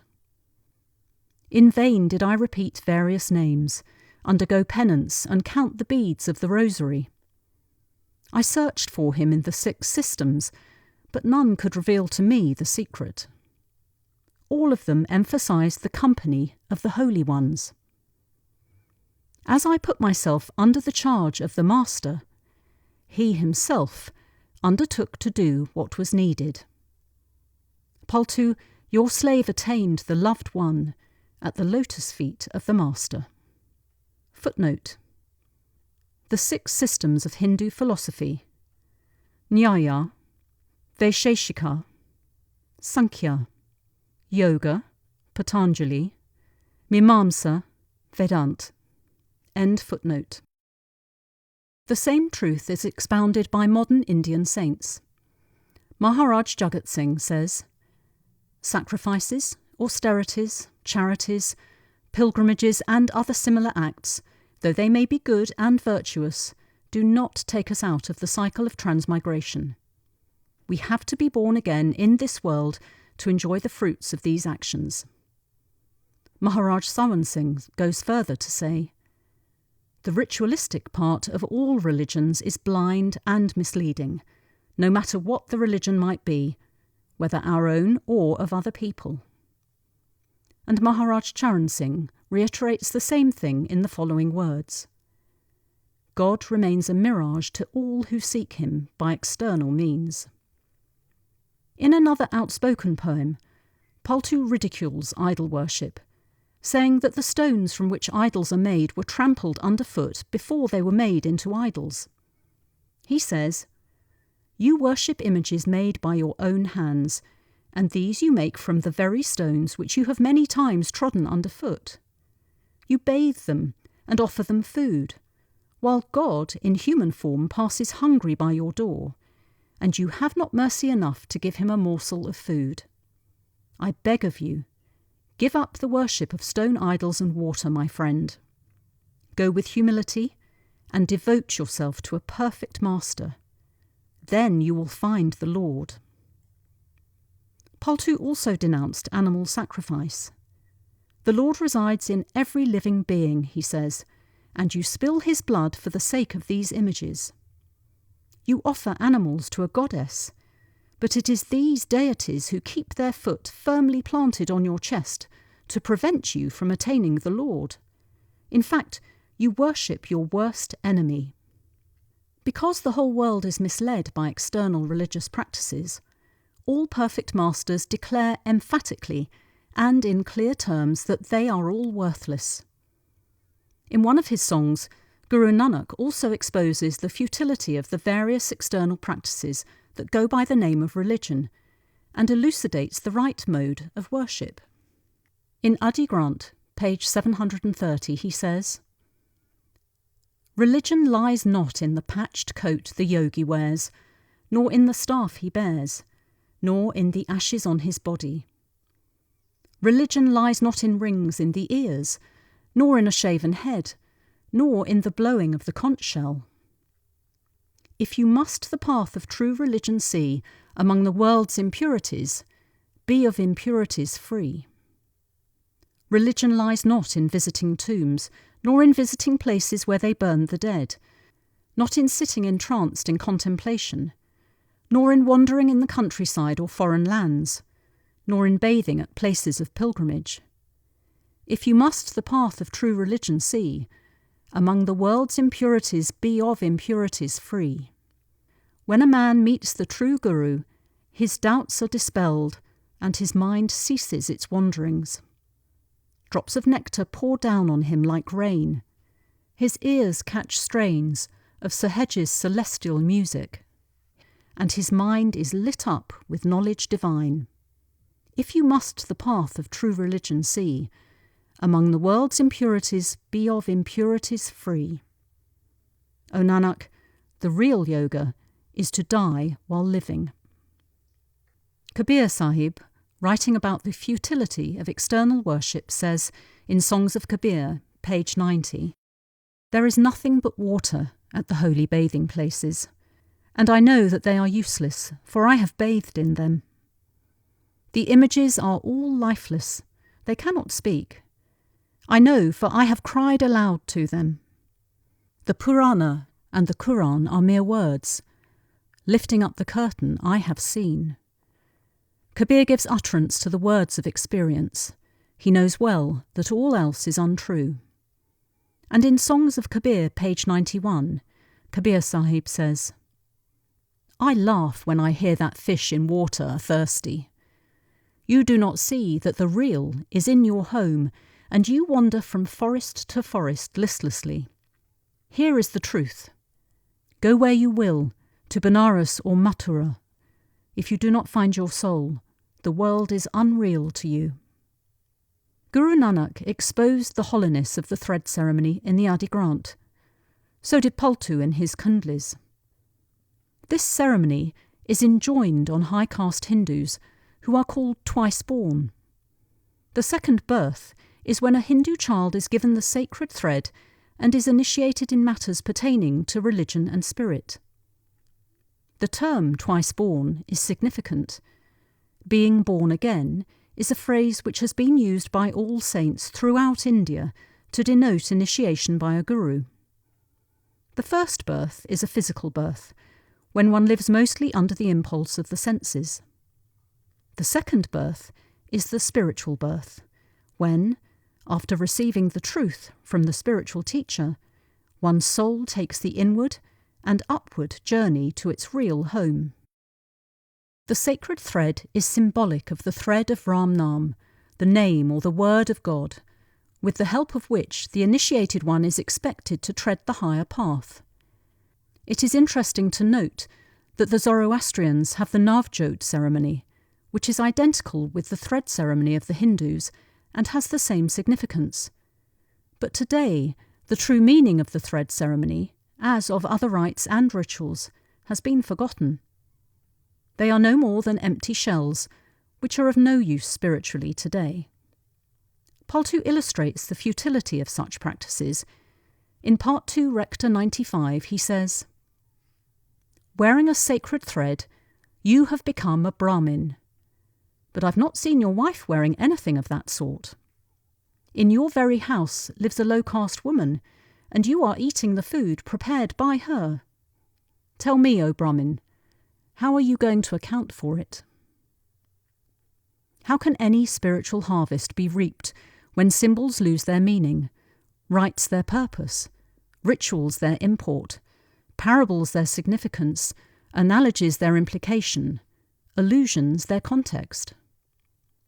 Paltu denounces the worship of idols and symbols because they are lifeless. They drag the seeker deep into the quagmire of superstition. He says in Part 3, Sakhi 131 to 133, "Water and stone speak not, nor do they eat or drink. O Paltu, serve the saints and reap the fruit of pilgrimage to all the holy places. I searched for him in all the pilgrim centres. Deep did I dive into water. But who has, O Paltu, ever found the Lord by such immersions and ceremonial baths? Consider, O Paltu, the condition of subjects who have 2 kings to rule over them. How will that man be redeemed who has to worship 10 different gods?" The belief that idol worship originated in primitive times and was based on ignorance needs further analysis and scrutiny. Is it really the case that as societies advance they leave behind superstitions and develop a higher concept of God? Through their inner experience, the saints have come to a different conclusion. They say that idolatry is not the product of ignorance. On the contrary, it is a degenerate form of worship. They explain that these gods and goddesses, whose images are being worshipped, cannot give us salvation. They are themselves entangled in the wheel of transmigration and cannot disentangle others. With regard to their capacity for attaining salvation, human beings are more privileged than the gods and goddesses whose images they worship. For, as Paltu and all the saints have taught, it is only in the human form that a soul can come in contact with a perfect master and get from him the gift of the name. It is so ordained that without the name, no one can get release from birth and death. Maharaj Jagat Singh has made this point very clearly. The gods yearn for the human body because devotion to the Lord cannot be practiced in any other form, whether physical or astral. People imagine that gods are superior to human beings. The fact is that they are souls who performed meritorious deeds such as charities, sacrifices, etc., in their human lives, and consequently they are in some paradise or heaven, enjoying the fruits of their good actions. At the end of the prescribed period of reward, these astral beings, gods or angels, will again be pushed down into this world. All the saints and scriptures support this view. All kneeling, genuflection and prostration before the images of these gods, says Paltu, is of little spiritual value. Genuine worship, even of these lower gods, can be done only by way of the inward path, through the body. all outward worship is futile. The images of gods and goddesses are bedecked in gold and silver ornaments. They are offered sweets and delicacies they cannot taste.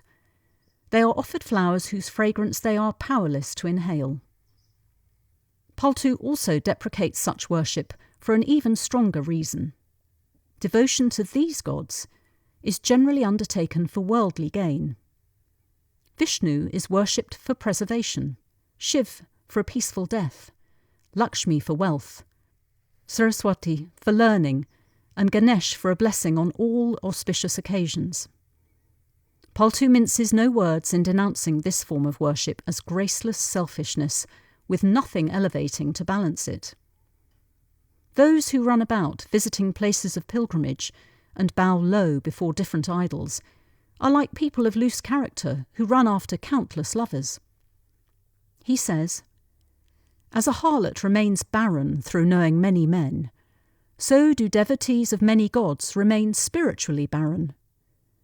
One who forsakes the Most High and makes love to his servants is a miserable harlot."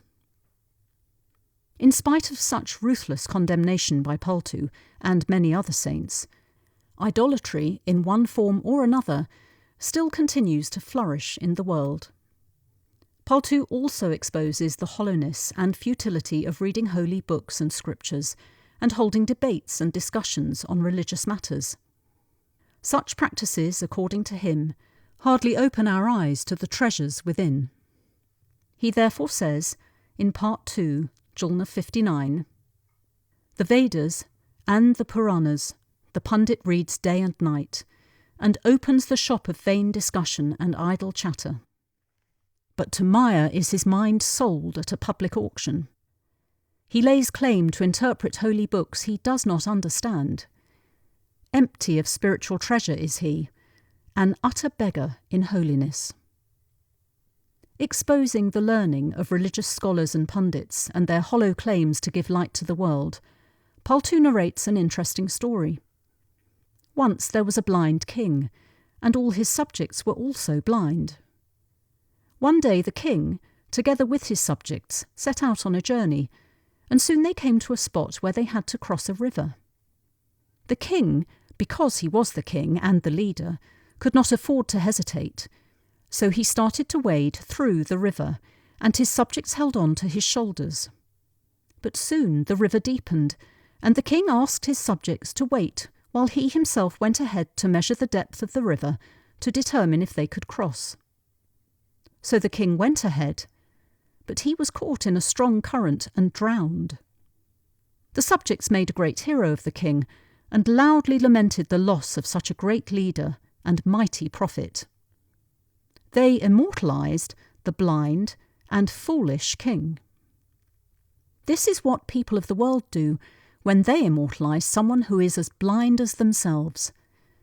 But when someone with both eyes open and possessing experience in fording the river undertakes to lead them across, the blind of the world often declare him an impostor and kill him. Paltu also condemns all those practices of worship which are obviously irrational.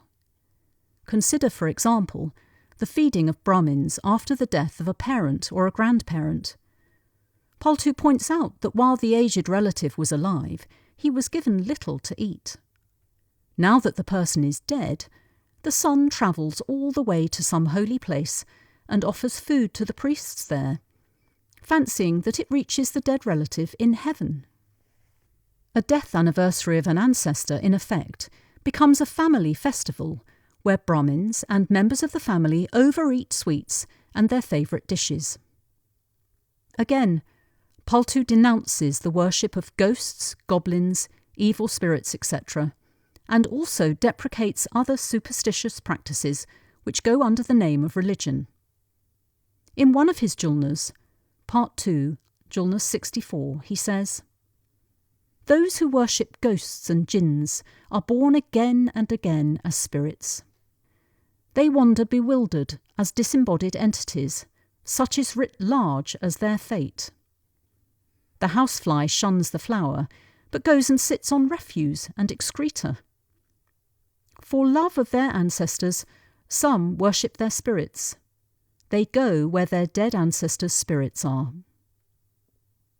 Paltu concludes that there can be no worship of the Lord except through the practice of the Word. The whole world, engaged in external worship, is living in delusion.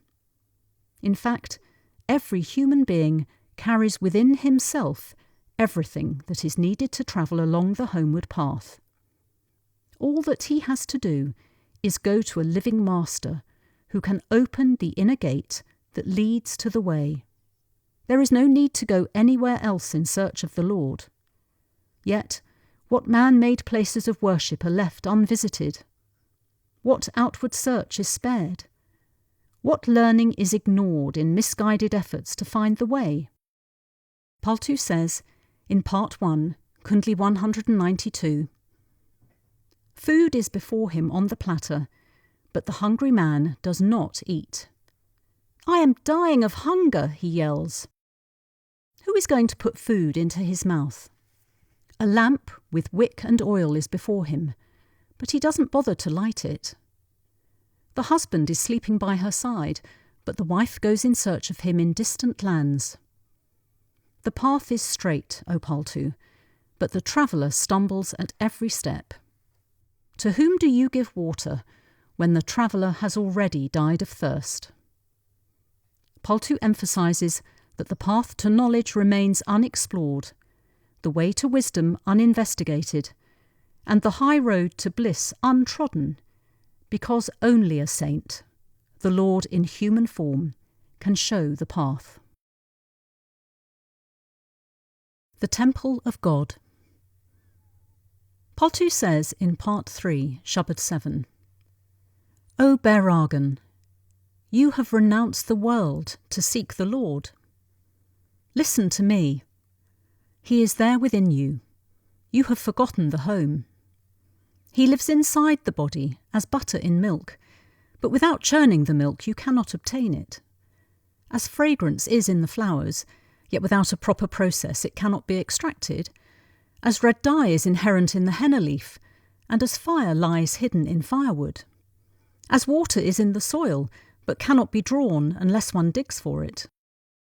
As sweetness is in the sugar cane, as fruit is latent within the tree. Even so, he lives in the human body. Roaming from land to land, you have forgotten to seek him within. Why do you wander so disconsolate when the Lord is ever with you? Invert your gaze, says Paltu, and realise that you are the imperishable one." Footnote: Bairagan, a woman who gives up the world and lives as a recluse for the purpose of God realisation, a female ascetic. End footnote. Paltu, in his writings, makes two key assertions. The human body is like a house on lease for a definite and limited period. And secondly, God is within the human body and cannot be found outside. The first assertion, about the ephemeral nature of the human body, is a matter of common observation. Uncertainty is the hallmark of human life. Good health and illness come to the body, sometimes without apparent cause, but always according to one's karmas. In a moving song, Part 3, Shabad 30, Paltu says, "My friend, my confused friend, how long is your stay here? Take heed. You are a pitcher fashioned from unbaked clay. How long can you stay in water? You are a sugar cube in water. How long can you keep your shape? A whiff of smoke, a wall of sand, a dewdrop on a blade of grass, a piece of paper in fire, a ripe fruit on a tree. Such is your span of life, its pleasures a passing dream. Your body is a bamboo cage with 10 openings, the bird of life ever poised for flight. Like fireworks, your body is ready to be lit. The fire is in death's hands." Says Paltu the slave, "At the mere touch of a flame, it will go whizzing into the sky." Paltu warns that if you do not worship the Lord in the right way, Kal will prey upon your body like a hawk swooping down on a partridge. Like a ruler without subjects, like a prostitute with scores of men, you will have no peace and happiness. All people are selfish. All worldly relationships are false. For your whole life you go on hoarding money and wasting your time. Then comes death, and people carry your bier on their shoulders in order to burn your corpse in the funeral pyre. When the Lord of Death demands an account of your actions, there is not an ounce of merit to your credit. When you were born, your hands were held tightly in a fist. The Lord gave you the precious wealth of a fixed number of human breaths.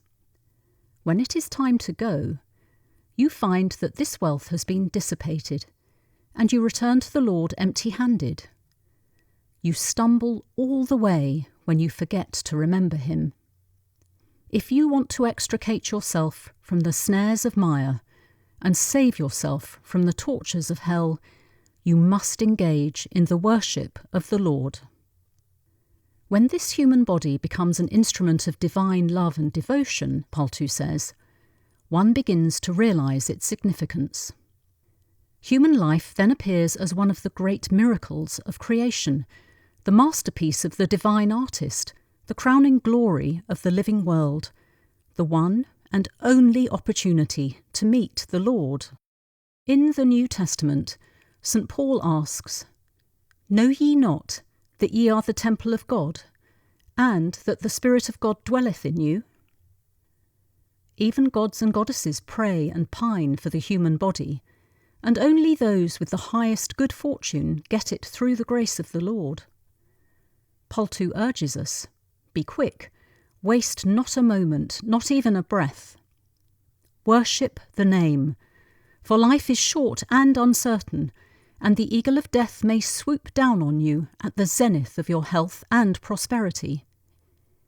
Even as you laugh the laughter of joy, the breath of laughter may go out and not come back again. The boat will soon sink beneath the water, warns Paltu in another song of great solemnity. Be quick, search for the boatman who will take you across. Most people look upon their body as their real self. Maybe some people think of their self as a combination of mind and body. Even fewer people have any faith in the spirit. Who has ever come across a soul in broad daylight? But Paltu has seen the miracle with his own eyes. He bears personal testimony to the fact that the human being consists of many layers. He has analysed it completely in the laboratory of his own body.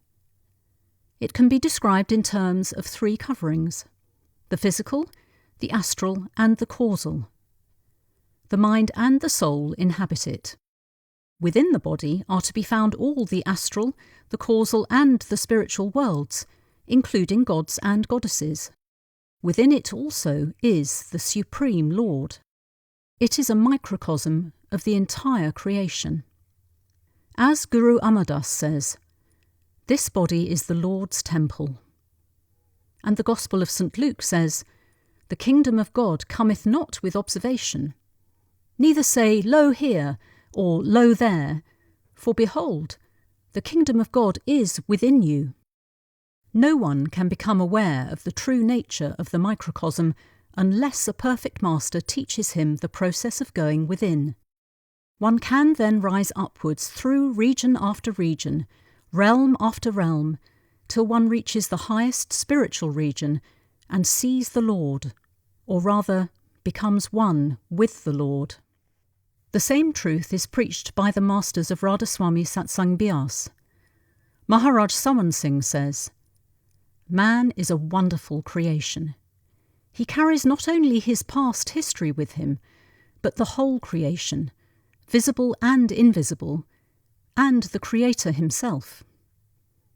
Maharaj Charan Singh points out, "The human body is the only true temple, the only true mosque, the only true church where the Lord can be found." The miraculous nature of the human body which contains within it the path to God realization, is explained as follows by Maharaj Jagat Singh. Man is the top of all creation, the perfect handiwork of nature in all respects. He contains within himself the key to unlock the mystery of the universe and to contact the Creator.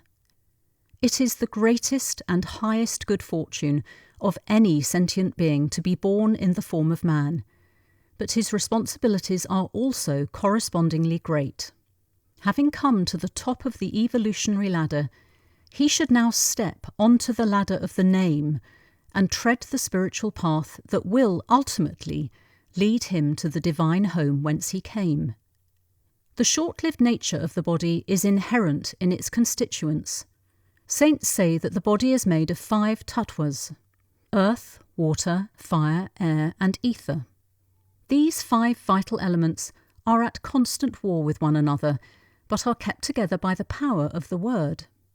Withdrawal of the Word, or the Holy Spirit, means death and brings about disintegration. The elements then go back, each to its source. At birth, we are allotted a certain number of breaths, and, within the framework of our lifespan, we can expend them for any purpose that we please. We may dissipate them in the 5 passions, or use them for achieving excellence in sports. We may employ them in studying the mysteries of the material world and add to our knowledge of science. We may harness them to become skilled artists, sculptors, or writers. But best of all, we can use them, through the grace of a perfect master, to practice spiritual meditation and thus amass spiritual treasures and meet the Lord. Luckiest of all is he who gives priority to matters divine and learns to die while living in order to attain him who is eternal. To die while living means to withdraw the consciousness out of the physical body and concentrate one's attention fully at the eye centre through meditation. If we can do this, we can go where we go after death, but we can do it while still alive. Thus we make proper use of this temple of the Lord, and also prepare ourselves for the final physical death. As Paltu says in Part 1, Kundli 117, O Paltu, since death is certain, it is better to die before death. The Lord and His Creation. Paltu says in Part 2, Recta 14, In the many is the one, and the one is in the many. None else exists. He is one to the saints. To the world he is many. To the awakened is he immanent, pervading all creation. To the saints he is real. To the world he is a myth. Heaven and hell affect not the saints. Others are held enthralled by them. Their state of misery I saw, declares Paltu, and I wept bitterly. Paltu, in these lines, sums up beautifully how differently the saints and ordinary mortals view the relationship between the Lord and His creation. In the entire creation, with its millions of universes, the Lord alone exists forever and is imperishable. Those who live in this universe are, however, subject to Maya or illusion. Maya operates through the mind and the senses. Limited as they are, they cannot comprehend the Lord, nor the mystery of His creation. The mind creates its own cobwebs. It indulges in self-deception and hallucination, and is incapable of understanding the reality. Paltu explains this fact, difficult to clarify on the basis of pure rationalism, by employing a series of analogies. In Part 3, Shabad 92, he says, Just as there is seed in the fruit, and the fruit exists in the seed, just as the wave and the ocean are one, inseparable and made of the same water, just as man's shadow cannot be disentangled from the man, just as written words cannot be dissociated from the ink in which they are written, just as gold cannot be separated from the ornaments made from it, so is the Lord in the entire creation, and the entire creation is in the Lord. In another song, when Paltu declares that the entire creation is filled with the Lord and mankind is misled by the wiles of Maya, he says that he is talking of what he himself has seen. When you become inwardly conscious, says Paltu, you see the Lord everywhere. At present you are inwardly fast asleep, and outwardly wide awake. Paltu says there is no sense in Hindus facing the east and Muslims the west while offering prayers, thus acting as if the Lord's abode were only in a particular direction.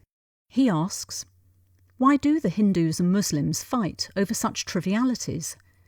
Is there any place where the Lord does not exist?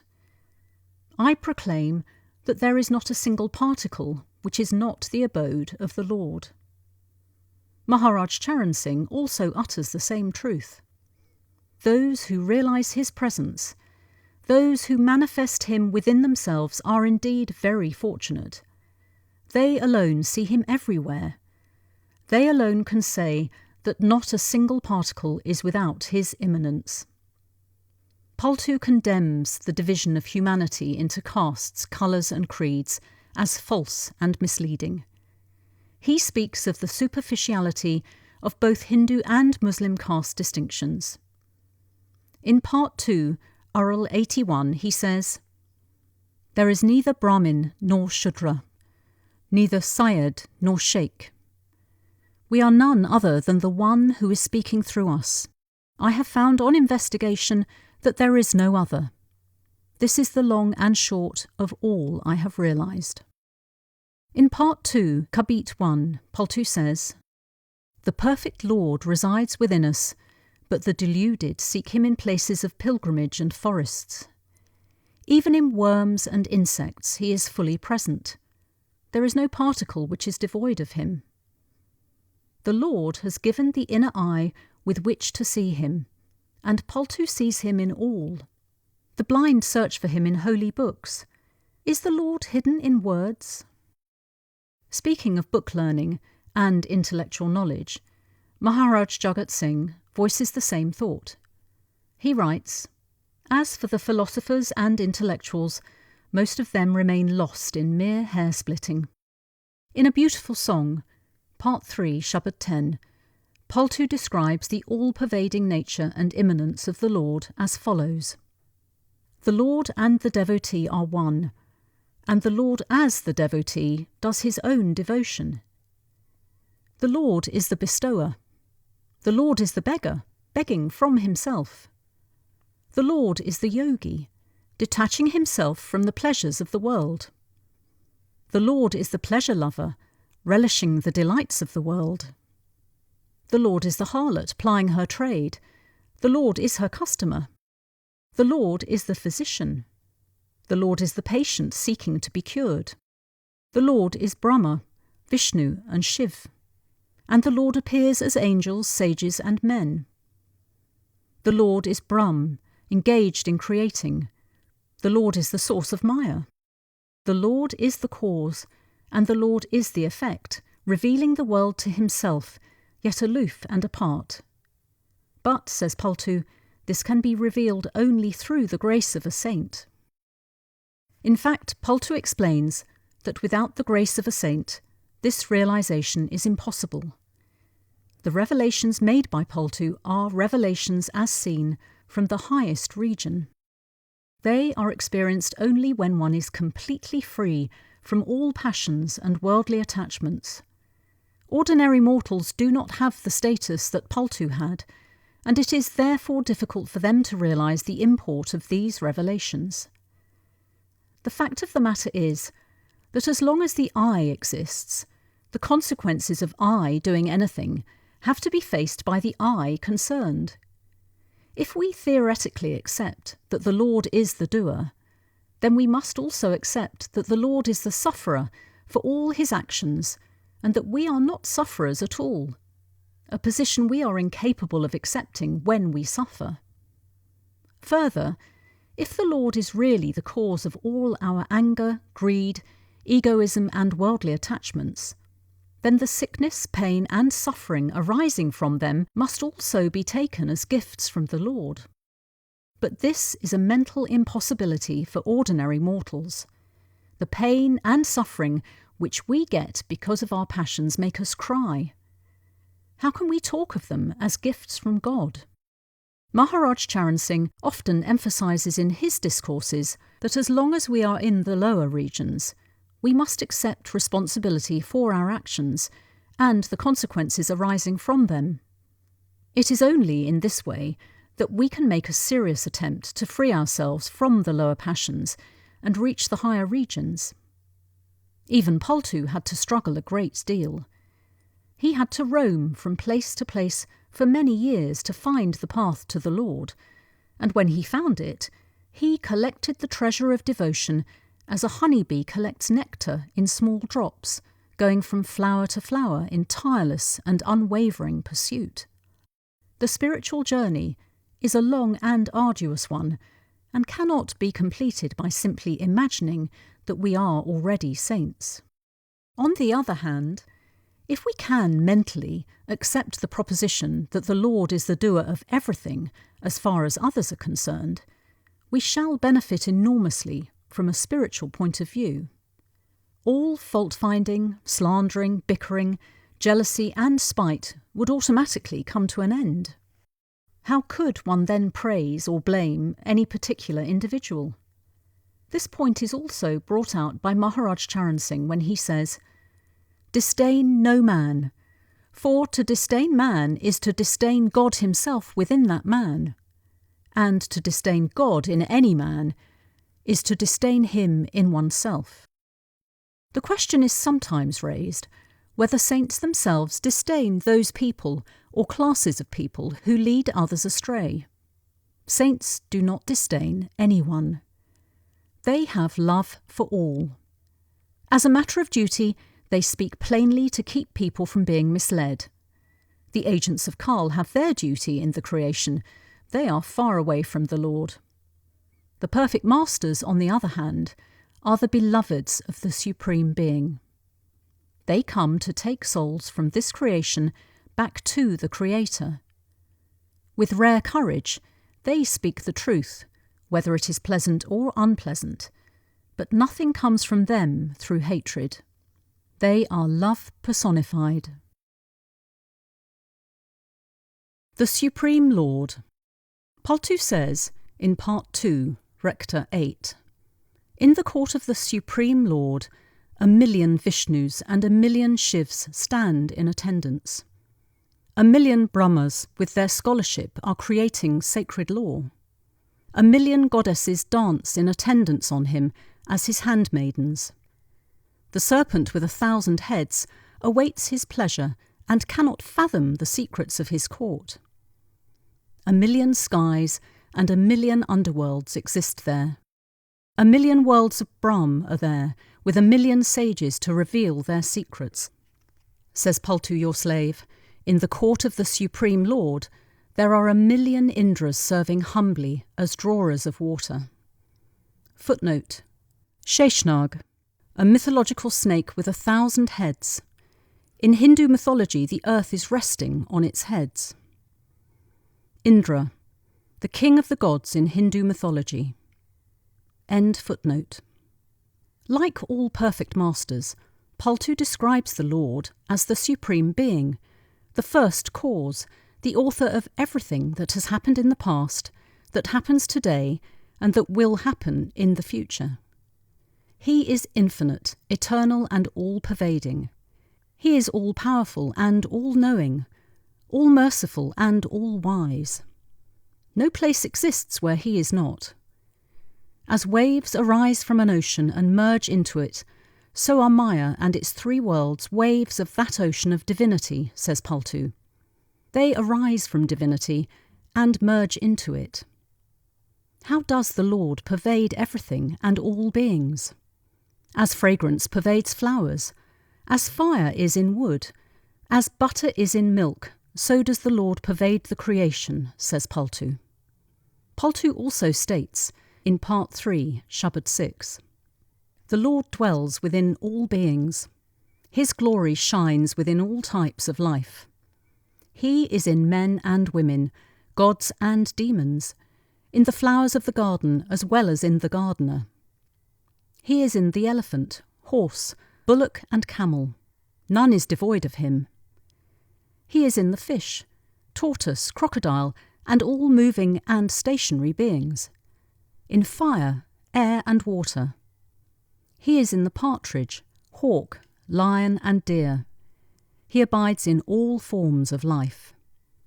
The wise, the fool, the teacher, the disciple, the rich and the poor, the prostitute, the depraved, the lamb and the butcher, none is bereft of him. This body is perishable, O friend. It is only the soul which does not die. The whole world is deluded. No one knows the secret. It is a great tragedy that while the Lord lives within all of us, we keep roaming about in search of him. Paltu uses beautiful imagery to bring home this simple truth. In Part 3, Shubbad 8. Why are you wandering about, O Jogini? You know not the secrets of the Beloved. You have gone out in search of the Beloved, and you consider yourself clever and smart. Putting a garland around your neck, you are looking for him outside, and even now you do not recognize him. The deer smells the musk within his navel, runs about in search of it and fails to find it. He is unaware of what he is. The child is by your side, but you search for it throughout the city, beating a drum. Your husband is lying asleep in bed, but you have gone crazy calling for him. Beloved, beloved, where are you, O beloved? Go and find a true master, wise and merciful. You will find the Lord, says Paltu the slave.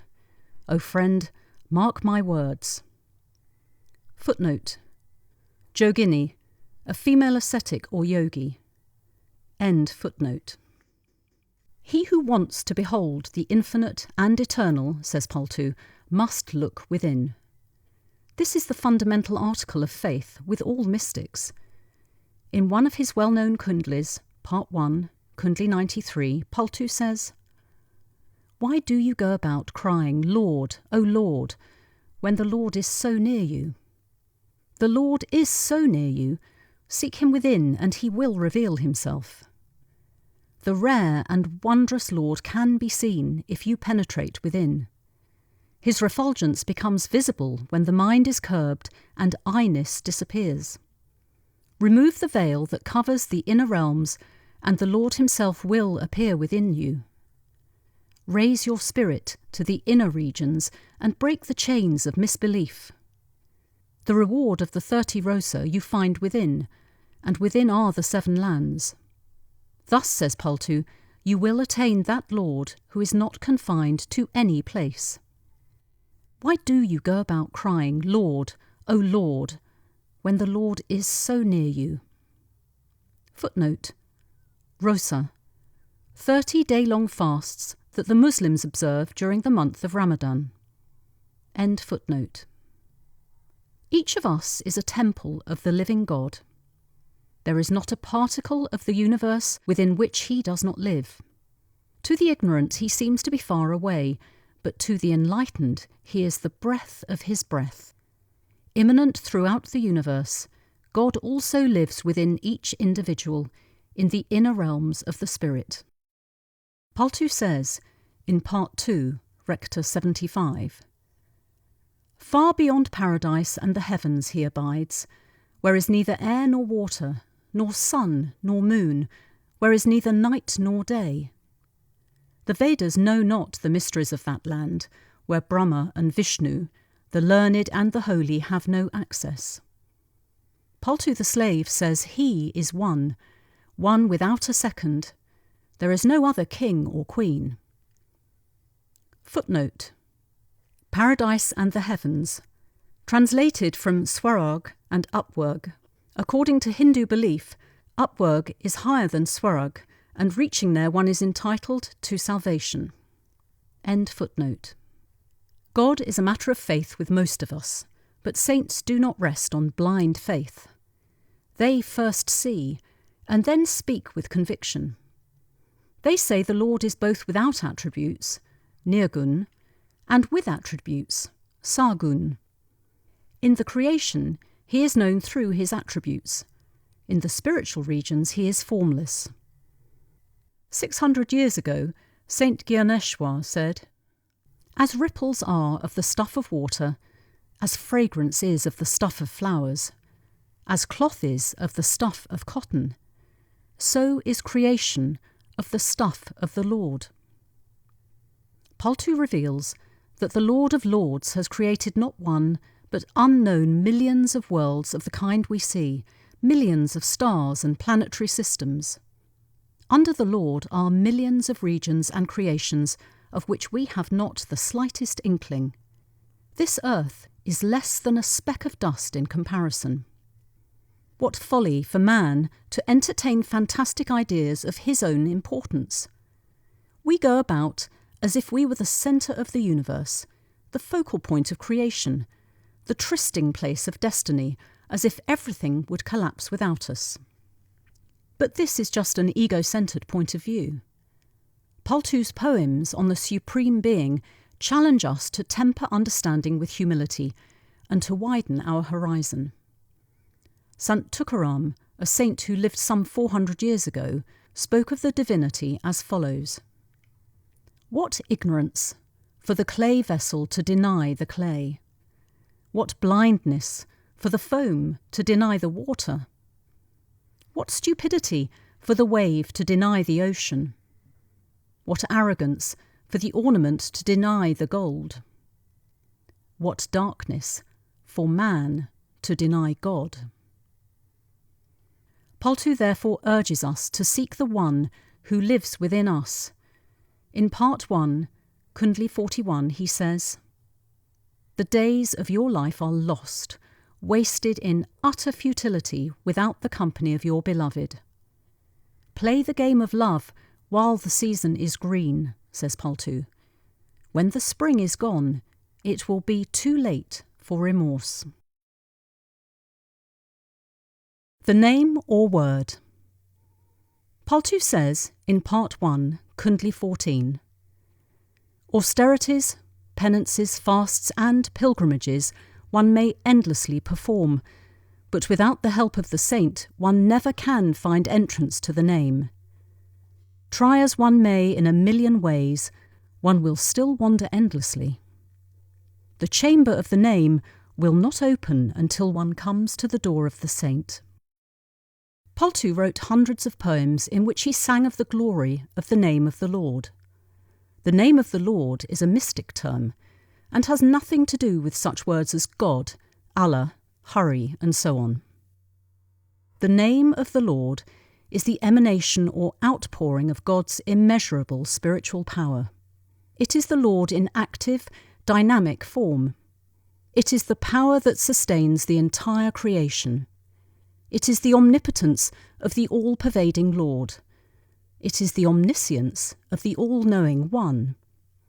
Other mystic terms for the name of the Lord are Naam, the name, Ram Naam, the name of God, Hukam, command, Ramdun, the melody of God, Akashvani, the voice from the skies, Gurki Bani, the Guru's voice, Naad, sound, and Akat Katar, unutterable law, in the Hindu and Sikh scriptures.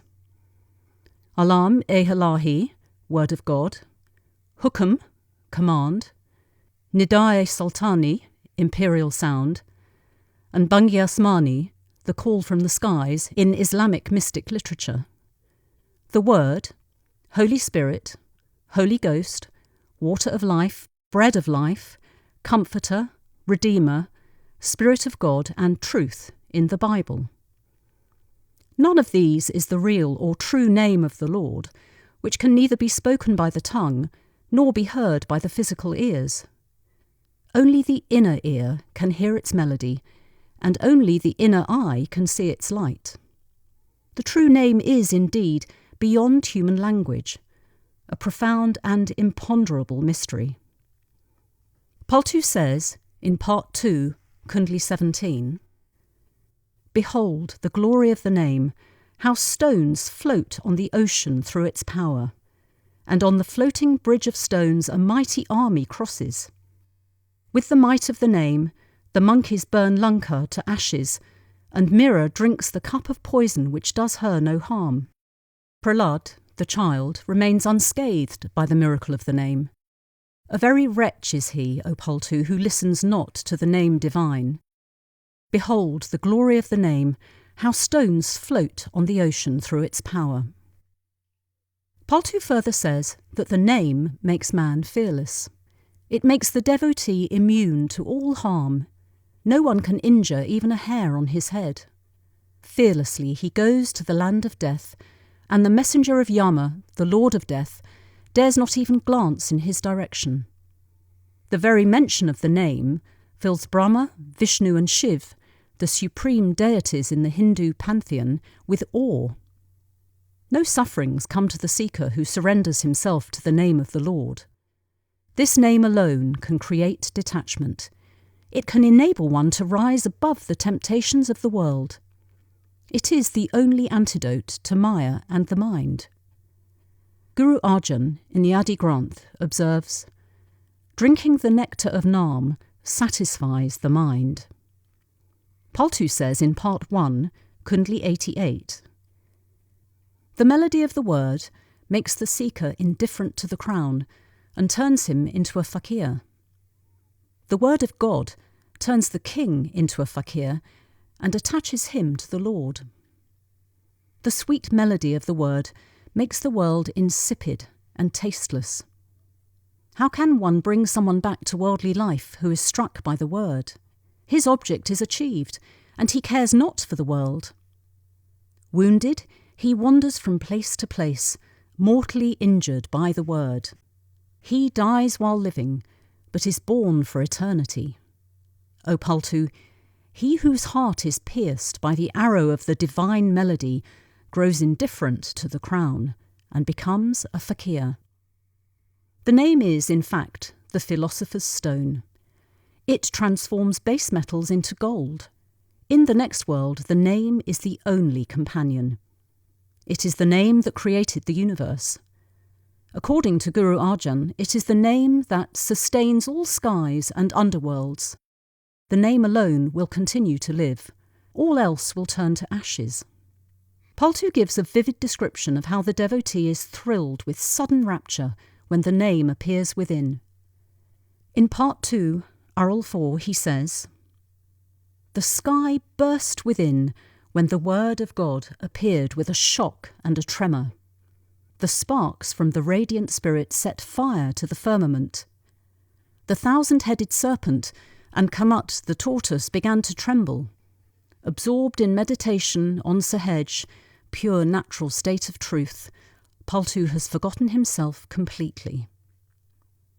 The name is, in effect, the dynamic power of the Lord through which he reaches out to his creatures. In the following Kundli, Part 1, Kundli 134, Paltu gives a well-known example from Hindu folklore to indicate its transforming influence. "Listen, O clumsy fool. Repeat the name that liberated Ganika, the prostitute. Repeat that very name, O clumsy fool, if you want to be saved. False is this world, an illusion, a dream in the night. False are father and mother. False are sons and friends. The company of the mystics and meditation on the name alone are true. All the gods are of no avail. Place not your hopes in them. The Lord within is the God of all gods. Him alone should you worship. O Paltu, none can cross the ocean of ignorance without the name of the Lord. Listen, O clumsy fool. Repeat the name that liberated Ganika, the prostitute." Footnote: A holy man gave Ganika a parrot and told her to teach it the name of the Lord. While thus repeating the name of the Lord, her end came. It is said that because at the last moment she remembered the Lord, she was liberated. End footnote. All our physical, intellectual, moral and spiritual qualities are derived from the name of the Lord. It is the endower of all our endowments, the generator of all our power. The Chinese mystics, who refer to the name as Tao, say that it is the ultimate reality, the basic law, and the first cause of all existence. It is nameless and inexpressible. It is the sustainer of all that exists.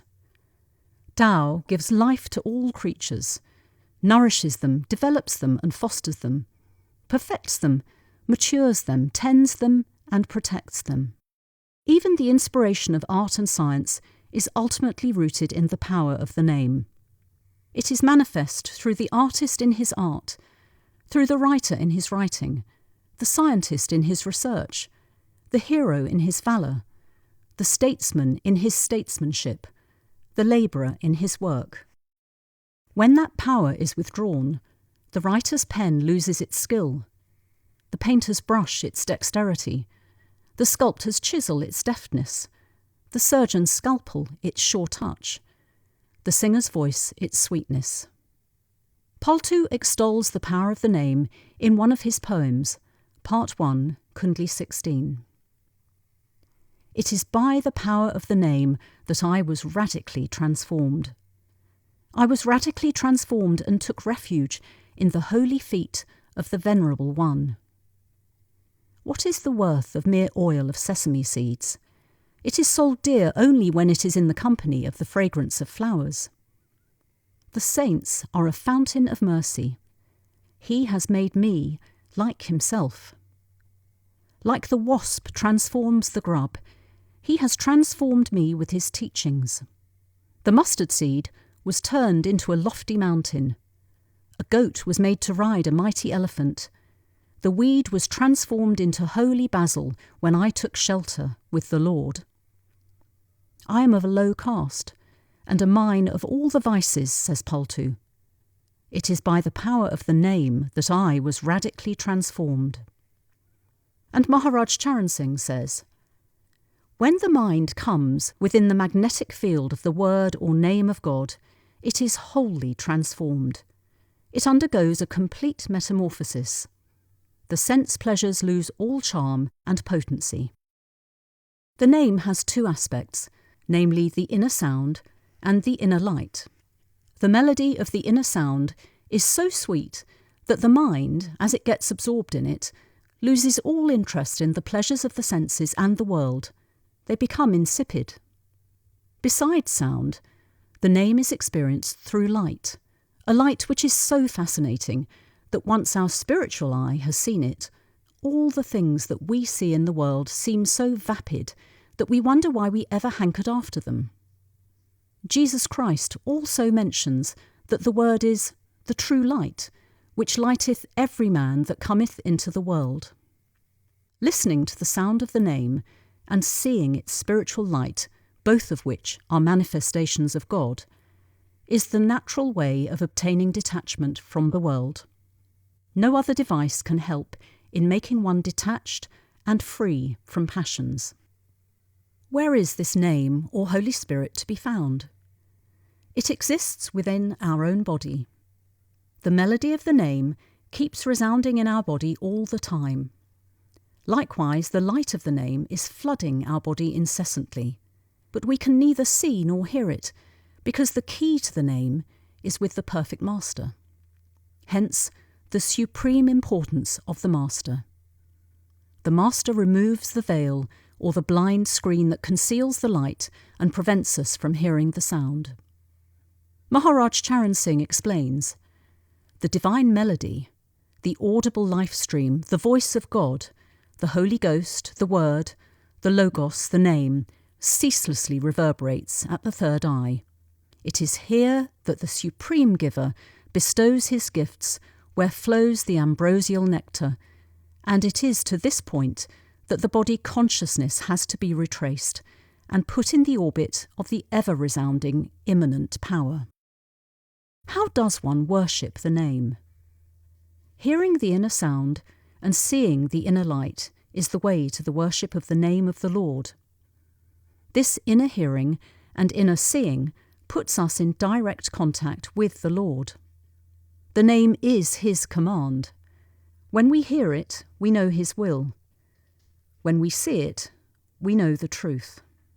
Seeing the light and hearing the sound cleanses our mind, detaches us from the world, and puts us on the path to self-realisation and God-realisation.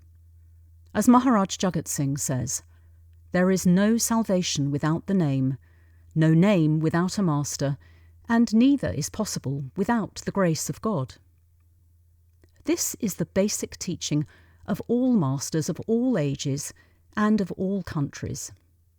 It is so simple that anyone can understand it. There is no need here for puzzling words, high-sounding phrases, philosophical disputes, or confounding metaphysics. This simple method of devotion to the name can be practiced by all.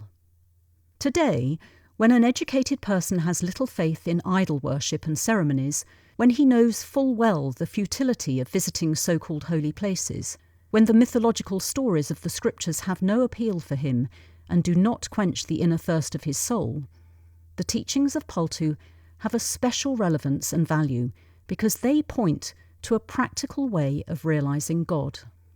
Science has resulted in scepticism among the educated. The hope of establishing a heaven on earth by means of material progress has led many to ridicule the search for a spiritual path. But the God of material progress also demands worship at its shrines. We worship the golden calf. We worship the swift-moving machinery of our mills, factories and workshops, the temples of industry. We worship our offices, our trade and commerce, banks and stock exchanges, the churches of high finance. We worship scholarship, our schools and colleges. And in the midst of all this worship, the only worship of eternal value, the worship of the Lord in the temple built by himself, the human body, the crowning glory of creation, is forgotten. As Maharaj Charan Singh puts it, we chase the shadow and ignore the substance. We pursue the mirage and remain forever thirsty. But if we worship the name, that power which is the source of all power, that glory which is the source of all glory, that spiritual knowledge which is the source of all knowledge and wisdom, that divine art which is the source of all arts, that holy source which is the source of all life, we are really worshipping the various manifestations of the Supreme Lord as revealed to a human being through the grace of a perfect master. People for countless centuries have been searching for peace of mind. Harried by anxieties born of causes both known and unknown to them, troubled by strange and inexplicable fears, disturbed by daily worries that may or may not have any foundation, perplexed by problems transient or permanent, distressed by recurring illness, taken aback by the swift changes of fickle fortune, alarmed and shaken at the passing of near and dear ones, they have for ages tried to conquer the mind and restore peace in their ever-perturbed heart. But alas, says Paltu, they always fail. The damage that the 5 passions cause is well known. Anger upsets one's equanimity. Lust degrades one to the level of a beast. Greed leads to restless days and sleepless nights. Worldly attachments bring pain and sorrow, and the attainment of honour and position is of no real or lasting value. Nevertheless, one is unable to rise above these passions. One feels helpless before the strong impulses of the mind. The study of holy books might make one feel remorseful for a while, but it does not make one wiser or more prudent than before. What method is there that people have not tried in their long and ceaseless efforts to conquer the mind? Many have fasted and prayed with tears rolling down their cheeks. Others have kept night-long vigils and faced their days with reddened eyes and saddened hearts. Some have essayed the seclusion of the jungle, or retreated to the darkness of caves and faced wolves and tigers, scorpions and snakes. Quite a few have submitted themselves to burning sun and freezing snow, but all to no avail. Even if one were to blind one's eyes so that physical beauty might not excite one's lust, or to pierce one's eardrums to guard oneself against lustful tales, the mind would still remain out of control. Even if one were to cut out one's tongue to prevent the utterance of anything slanderous or sinful, or to sleep on thorny beds so that the hours of rest might not give rise to lustful thoughts, the mind would still not be tamed. Many have whipped themselves or submitted to flagellation, have put on sackcloth and ashes, and even castrated themselves to gain supremacy over their mind. But all these methods have proved futile, for the mind cannot be controlled by them. Nor do any of these roads lead to God. The fickleness of the mind goes, says Maharaj Charan Singh, after it has tasted the bliss of Shabad. Then it turns away from sense pleasures and begins to look Godward. Maharaj Sawan Singh used to narrate an amusing story to illustrate the futility of the methods used to control one's mind. One day a village woman, after preparing some loaves of bread, went out to a nearby greengrocer's to get some vegetables. In the veranda of her house were her pets, a goat and a monkey, which were tied with ropes to the railings of the veranda. The monkey, seeing that the mistress had gone out, unfastened the rope around its neck and helped itself to the loaves. Then it unloosened the rope around the goat's neck and refastened the rope around its own. When the mistress returned, she found that all the loaves had been eaten. On going to the veranda, she saw the monkey well fastened and presenting a picture of innocence, while the goat had its rope unfastened. Accordingly, she got a stick and beat the goat until a neighbour who had witnessed the whole scene revealed the facts of the case to her. In this allegory, the monkey represents the mind and the goat the physical body of man. The obvious inference is that our physical limbs are mere instruments of the mind, and it is the mind, not the body, that is the guilty one.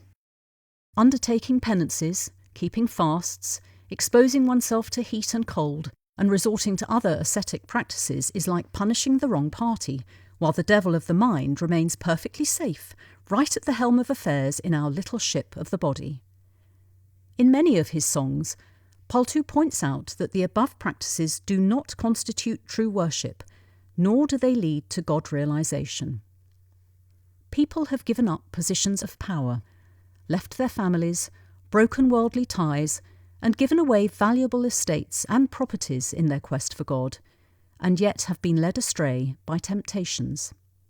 The very moment Kal, the negative power, wants to ensure the downfall of such people, he does so with perfect ease, says Paltu.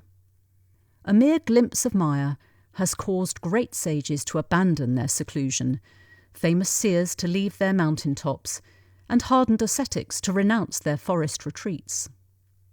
Let us analyse our own experience. How lasting do we find the inspiration of religious discourses? How far does the reading of scriptures help us? How lasting are the resolutions that we make as a result of our feelings of remorse? Let us face facts. The first gust of passion blows them away. What then is the remedy? What method is there by which man can conquer his mind and senses? Paltu gives the following answer.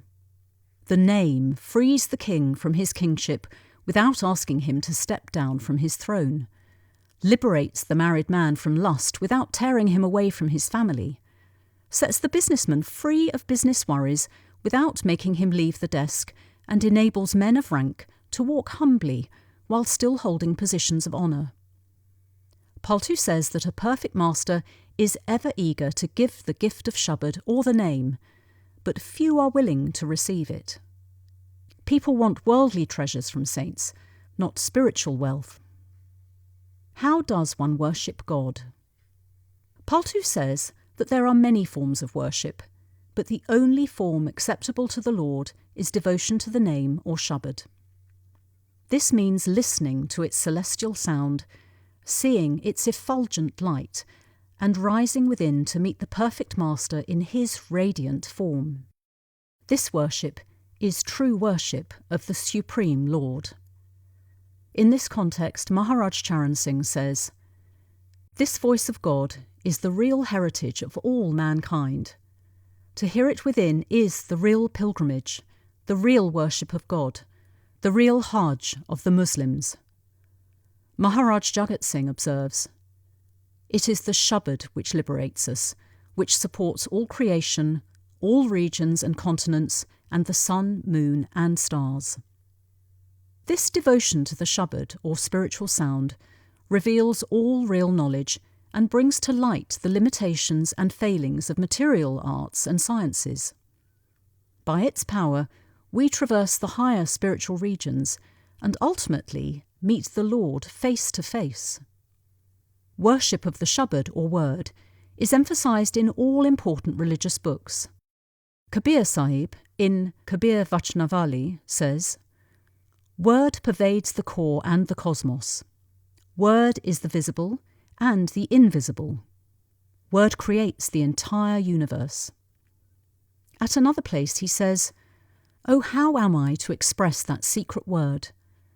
How can I say that he is not like this, and he is like that? If I say he is within me, the universe is ashamed. If I say that he is without me, it is falsehood." The essence of the teachings of the Adi Granth is that the name or the word of God is the source of true happiness and is the ultimate goal of a true seeker. The Bible frequently exhorts us to remember and to call upon the name of the Lord. But who knows the meaning and content of the word of God? Only the enlightened ones know it. These mystic terms are often misunderstood and misinterpreted. It is the obvious duty of the seeker to make a search for their true meaning. Mystics exhort us again and again to die while living. He who dies such a death awakens to life everlasting. If you die before death arrives, you will have no need to die again. In other words, you will transcend the cycle of birth and death. Paltu tells us that this type of death comes only by contact with the name or the word. Guru Ram Das says, "The Lord's name tastes sweet." Through daily meditation, one's mind starts getting absorbed and gradually gets a special spiritual pull from within. Then, through the Master's grace comes the divine melody and the light. What then happens is beyond description.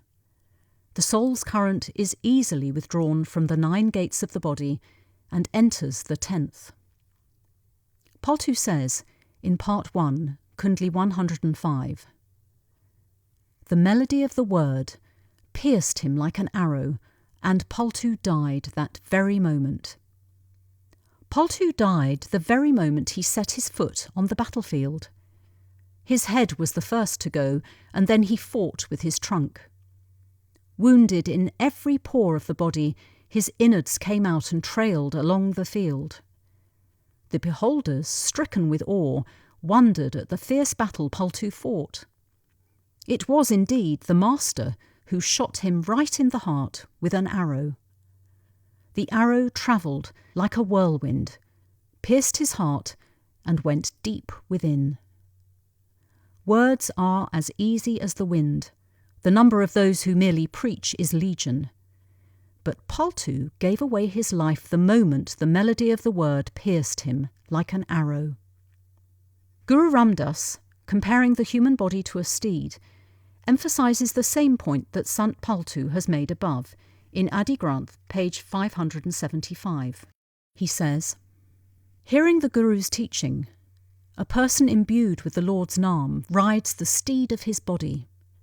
Thus, O Nanak, is he ferried across this long and difficult way. The Lord created this body, a nimble mare. Blessed is the person who uses it to repeat the Lord's name. Praiseworthy is the one who recites the Lord's name, a blessing of the predestined karmas. Riding the lovely body mare, under the Guru's direction, he crosses this arduous, phenomenal world to find everlasting bliss. The wedding with the Lord has been arranged by the perfect Satguru. the wedding party of the saints' company has come.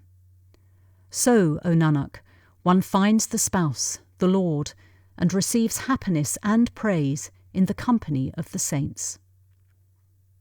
Guru Arjan says in a well-known passage from the Adi Granth, "Where no mother, father, son, friend, or brother exist, O mind, there Nam will be your comforter.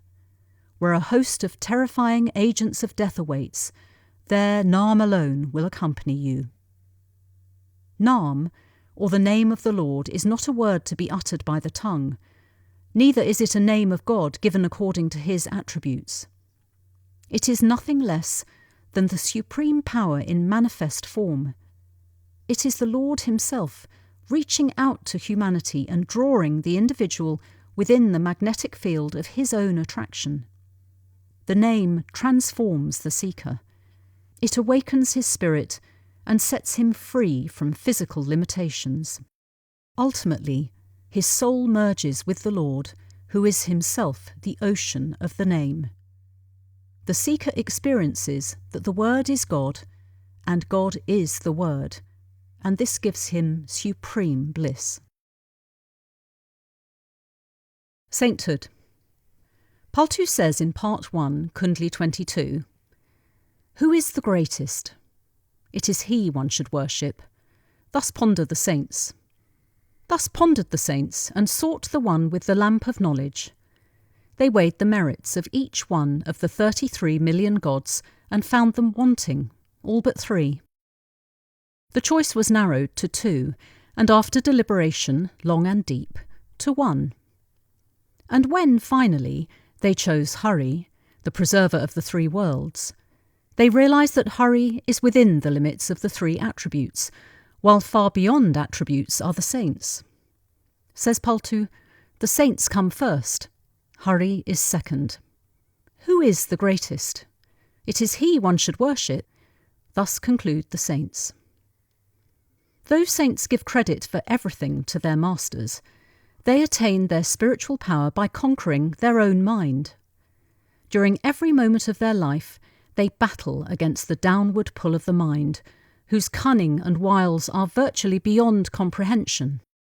A soul on its way to realisation must always struggle against the darkness of ignorance, wrestle against the gloom of delusion, and fight against the chill of despair.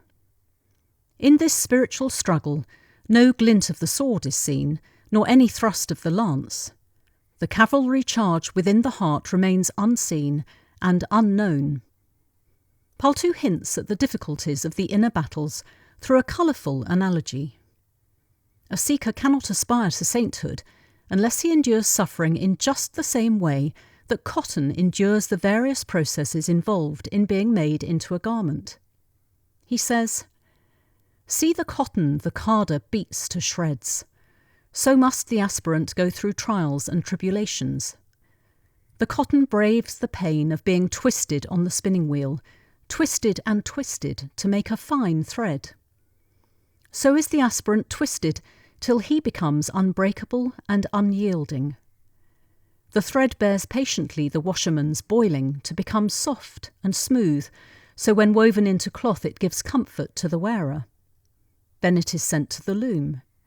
After ruthless pounding, the cloth is ready for the tailor, where it endures the pain of being cut into the right shapes and sizes, and steels itself against the needle pricks of being sewn into a suit. The wearer may enjoy going about in his fine suit, but he knows nothing of the pain suffered by the cotton. The cotton had to pass through hell fire to provide him with comfort. Likewise, the disciple has no knowledge of the trials that a saint undergoes," concludes Paltu. In another kundli, Paltu says that unless a seeker goes through the sufferings of a jute plant being turned into rope, he cannot aspire to be turned into a saint. "Behold," he says, "how jute is soaked in water till it is softened into a pulp. Behold how it is beaten with a heavy mallet, and then twisted and webbed, and again twisted and webbed until it becomes a powerful rope, used for tying wayward cattle. So is a saint made into a rope, so that he can bring the disciple's wayward mind under control." Behold, a stronger and finer variety of cord is made for nets with which to catch fish. So are saints a fisherman's net. Such is the life of saints. For the salvation of others they brave suffering and sorrows that are indescribable, and for ordinary mortals even unbearable. Saints attain their spiritual power while making their own living and going through the normal trials of family life. They labour all day to serve the world and all night to serve the Lord. For them, both are service to the Lord. They give up the pleasures of social life. They resist the temptations of easy living and cling to a programme of discipline under which everything that obstructs their progress towards the goal is brushed aside. Paltu says in Part 1, Kundli 28, "Different are the ways of saints from those of the three worlds. Different are the ways of saints. Free are they from the laws of karma. Unlike others, they conquer greed, attachment, and ego. Free are they from lust and anger, from hunger and thirst. They have mastered the art of dying while living and have risen above all earthly desire. They scorn supernatural powers and look down on all miracle-making. They are far above the snares of Maya and ever uphold the supremacy of divine love. Beyond the reach of Kal are saints. All living creatures otherwise are his food.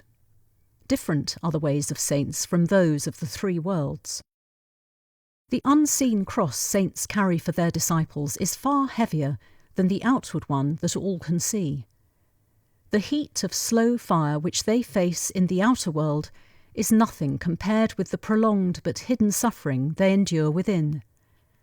The flames that Paltu faced in his hut at the time of his death were nothing compared with the raging fires he fought within to attain sainthood. In distributing their largesse, saints are the greatest and most generous of all givers. Their bounty stands above cold calculations. Their munificence recognises no bounds. The working of our mind is an open book to the saints. The record of our entire past is an open book to them, and it is not pleasant reading. Out of their infinite mercy, without condemning us, saints undertake the process of washing us clean of the many black deeds of our past. Until the disciple reaches the higher spiritual planes, he knows but little of the saint's grace, or of the help he receives from minute to minute, from second to second. The disciple knows nothing of the evils against which he is protected, the disasters from which he is saved. The saint ensures that his disciples are carried with a minimum of suffering across this material world to domains which no prophet can enter and which no practitioner of penances can reach. Brahma, Vishnu and Shiv, the three chief gods of the Hindu pantheon, Paltu tells us, tried their utmost but failed to reach those heights. Saints can do the impossible. They empower the sparrow to hunt the hawk, the dove to chase the falcon, the lamb to pursue the lion, and the rabbit to attack the tiger. They can turn a crow into a swan, a mongrel dog into a purebred animal. They endure hunger, thirst, and weariness of flesh, but rarely use their boundless power to overcome material troubles, and never for their own convenience. They do not interfere with the laws of nature. No ordinary person in their place could resist the temptation to use his spiritual powers for personal comfort and to impress the public in order to have a large following. Saints go about doing their duties as ordinary men. They may occasionally reprimand an erring disciple as a loving mother scolds her child to keep him on the right path and to help him in his progress. However, in their astral form, they look after each of their disciples with a care and tenderness which even the most loving mother could not lavish on her only child. Instead of proclaiming themselves as prophets, they present themselves as humble servants of God, relying entirely on Him and attributing everything to His will. Paltu says, in Part 1, Kundli 21, "Himself the doer, Himself the giver, He attributes everything to Paltu. Such is his grace and will. The Master. Paltu says in Part 1, Kundli 8, "He alone is my Master who has gained access to the Supreme Lord." He who has attained access to the Supreme Lord sits beneath the canopy of refulgence. He adorns the throne of contentment from which day and night emanates the melody of the word. His awning is the firmament, and the earth is his pavement where the waters of forgiveness are sprinkled and where the fragrance of delight pervades. The treasure of the name fills his coffers, over which the spear of Simran stands guard. The Lord is his watchman, and seeing him, Satan himself is terrified. Neither in this world nor in the next is anyone, O Paltu, greater than such a one. He alone is my Master, who has gained access to the Supreme Lord. Millions of people visit a master and see him. They hear his discourses, and each one sees him and praises him according to their own level of understanding. They variously describe him as a kindly or a learned person, a philosopher, or a wise moralist. They comfort themselves by describing him thus, but few among them see the Lord in him. If the Master were only human, he could give us nothing more than human virtues. In fact, he is more than a human being, but those who are not developed inwardly fail to see this. He reveals himself only to those who are spiritually inclined. His true nature is apparent only to those who are tuned in. How can a blind man recognize another person by his face? Unless the Lord wills it, nobody can recognize the Guru as the true Guru. Unless the perfect Master reveals himself, one cannot recognize him. Even if the Master should live next door, a person not yet ripe for the spiritual gift would not know his true status. Very often the same applies to members of a Master's own family as well. The Word of God is the real Master. The soul is its disciple. The soul must merge in the Word and lose its identity. In the sphere of unity and oneness, the Lord assumes the form of the Word. But in the sphere of plurality, the Word manifests itself in saints and masters, who are the Word made flesh. There are certain essentials of a perfect Master. Not all those who go about in the world as holy men, sadhus or saints are masters. Most of them are fakes. Those sadhus who wear ochre-coloured robes or patched mantles and go begging from door to door are far from sainthood. The perfect saints do not indulge in exorcism or remove evil spirits by invocation of holy names, nor do they resort to charms to cure people of diseases. They do not help people by giving out lucky charms for the fulfilment of political ambitions, business aspirations, and other desires. Astrologers, palmists, and medicine men from the Himalayas are not perfect masters. Paltu ruthlessly attacks all these pseudo-masters. Being able to give scholarly discourses on scriptures and holy books does not make one a saint. Saints have first-hand knowledge. They have realised themselves and then attained God-realisation. Perfect masters find within themselves the great treasure of eternal bliss. Those who follow the outward paths of fasting, prayer, and charity may be good, pious, and philanthropic, but they are not perfect masters, no matter how good and noble they may be. People who undertake penances and inflict mortifications on themselves, who count the beads of rosaries and visit places of pilgrimage, who observe vows of silence, practice lifelong celibacy, and resort to other such disciplines are not saints in the mystic sense of the term. The qualities and powers of true saints and perfect masters are clearly stated by Paltu. The Master is the Word made flesh. He alone can put the disciple in touch with the celestial melody which is ringing within everyone, yet which cannot be heard with the physical ears. Paltu says in Part 3, Shabad 1, He who brings the celestial melody from the blissful skies is my master. He is my overlord, and I am a slave at his feet. In the spiritual regions the master makes his abode. He keeps always awake, while to others he may appear asleep. In water he conceals fire. In his activity there is detachment. Without an instrument, music reverberates, and without a voice, songs resound. In the melodious Shabad of Sohung, he stills the mind. With the rope of spirit, he draws nectar from the inverted well within. He inverts the lotus in the firmament, and ineffable bliss dawns. Uninterrupted, his attention stays within, as oil flows in a current that knows no break.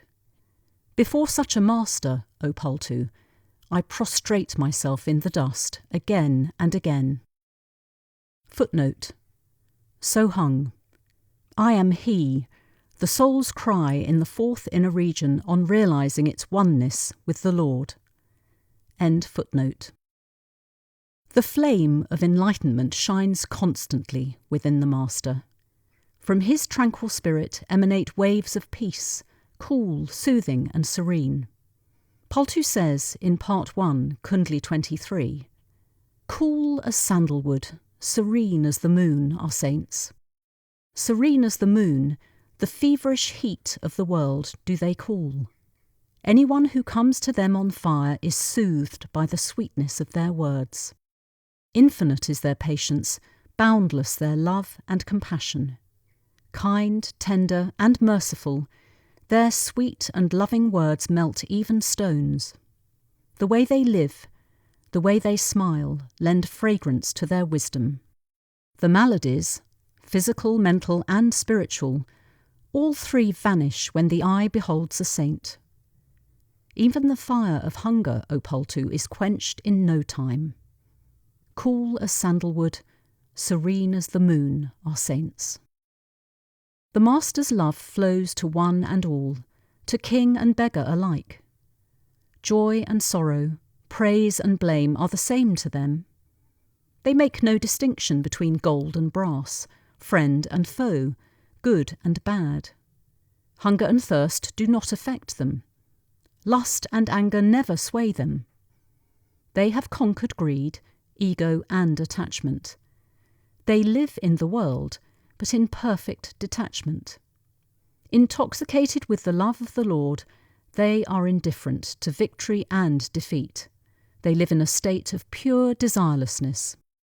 About the divine love and the desirelessness of a saint, a biographer of the 8th century saint, Rabia of Basra, tells us that she prayed, "O my Lord, whatever share of this world thou dost bestow on me, bestow it on thine enemies, and whatever share of the next world thou dost give me, give it to thy friends. Thou art enough for me.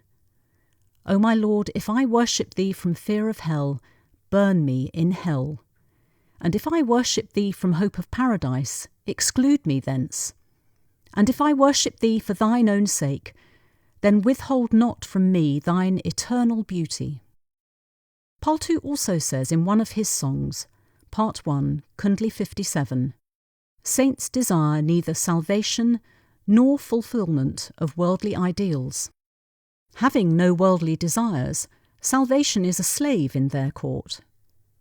On miraculous powers they spit, and paradise they despise. They are above all desire. They neither undertake pilgrimages nor keep fasts. Indifferent to honour and fame, they seek neither power nor glory. They do not want Vishnu's paradise, nor mere release from the cycle of birth and death. The pleasures of all 7 heavens for them have no appeal. O Paltu, I seek nothing. I long only for the company of such devotees of the Lord who desire neither salvation nor fulfilment of worldly ideals." Footnote. Worldly ideals, the 4 Hindu goals of life: righteousness, wealth, fulfilment of desires, salvation. End footnote. The spiritual power that the saints possess is indescribable, or rather it is inconceivable. all the secrets of this world and the next stand revealed to them. They are greater than the gods, Brahma, Vishnu and Shiv. Maya stands before them with folded hands, ready to do their bidding. They reject yoga, learning, pilgrimages, fasts, charity and other set forms of religious practice. Their power is so great that they can avert destiny, nullify karmas and redeem sinners. They can make the dumb speak. They can make stones float on water. However, they do not generally perform miracles, as they do not wish to interfere with the working of the universe. Their company is elevating, ennobling and life-transforming. They can make anyone transcend the bounds of karma itself. They are like the philosopher's stone, which transforms iron into gold, or the fabled mason wasp that transforms insects into its own likeness through the power of its sound. The perfect master is bountiful. His teachings are free, like the gifts of nature. He showers upon us both worldly and spiritual grace. The melody of the word ever resounds in his court. His army consists of knowledge and meditation. Contentment is his throne.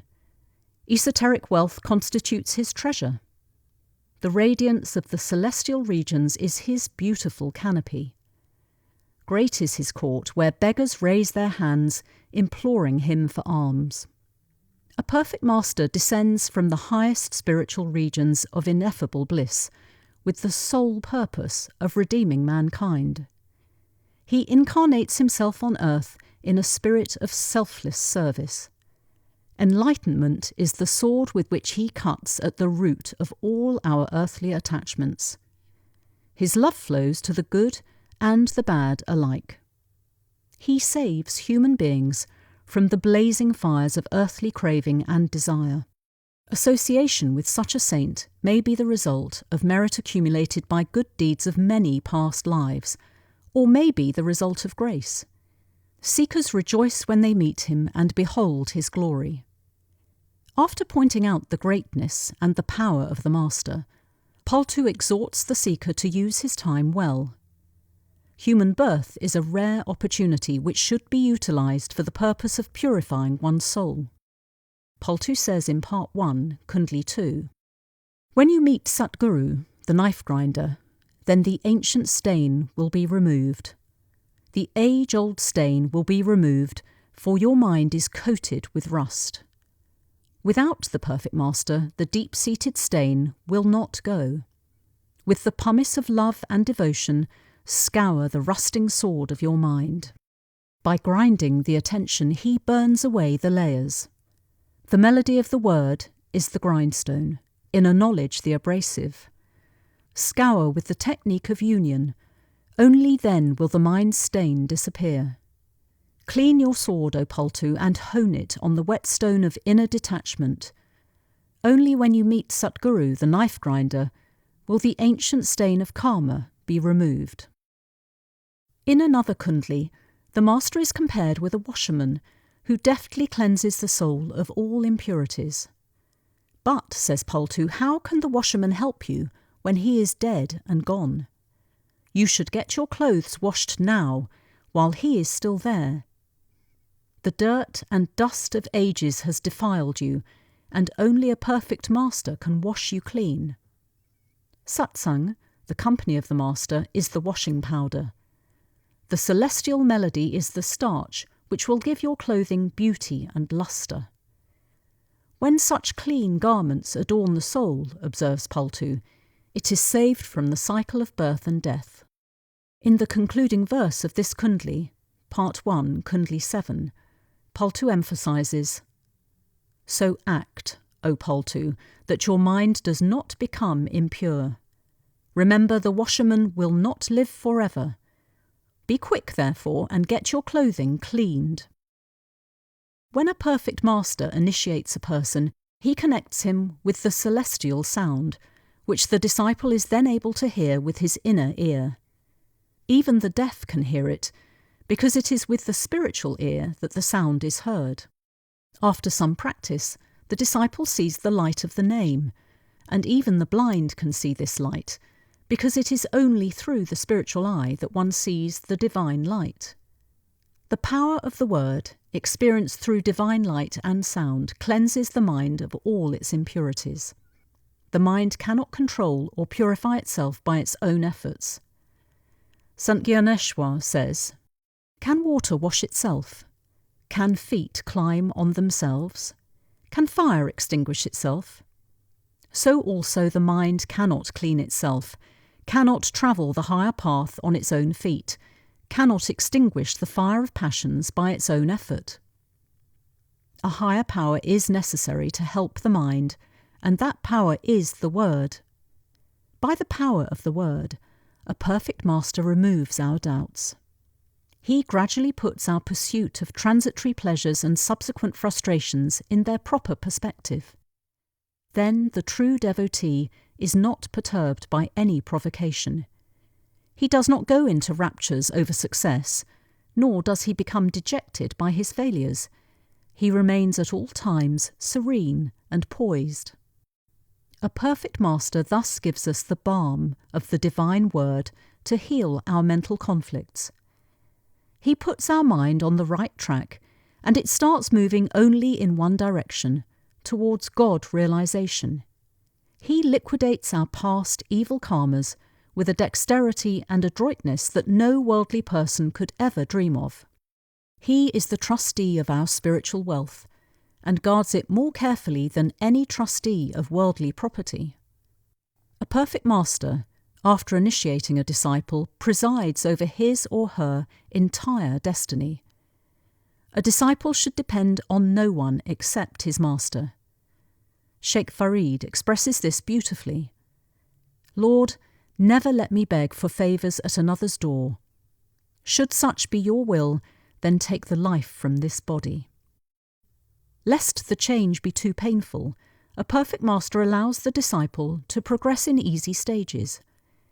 He is a master craftsman, and above all is the embodiment of mercy. He is a skilled surgeon, and he wields the scalpel with a firm yet light hand. Maharaj Charan Singh says, "Saints are men of God who come here on a mission of mercy, to lead suffering humanity back to the feet of God." Meeting a master in this life is something unique, for after meeting a master there is no coming back in the cycle of birth and death. To meet a master in this life is to enter on the way to life eternal, says Maharaj Sawan Singh. Meeting a master does not mean the physical contact of the disciple and the saint. It means merging one's will in the master's will and thus sharing in his spiritual wealth. It is in this context that Paltu says, "What do I care if I annoy the whole world so long as I please the master?" Masters, it should be noted, are of different stages or degrees of spiritual advancement.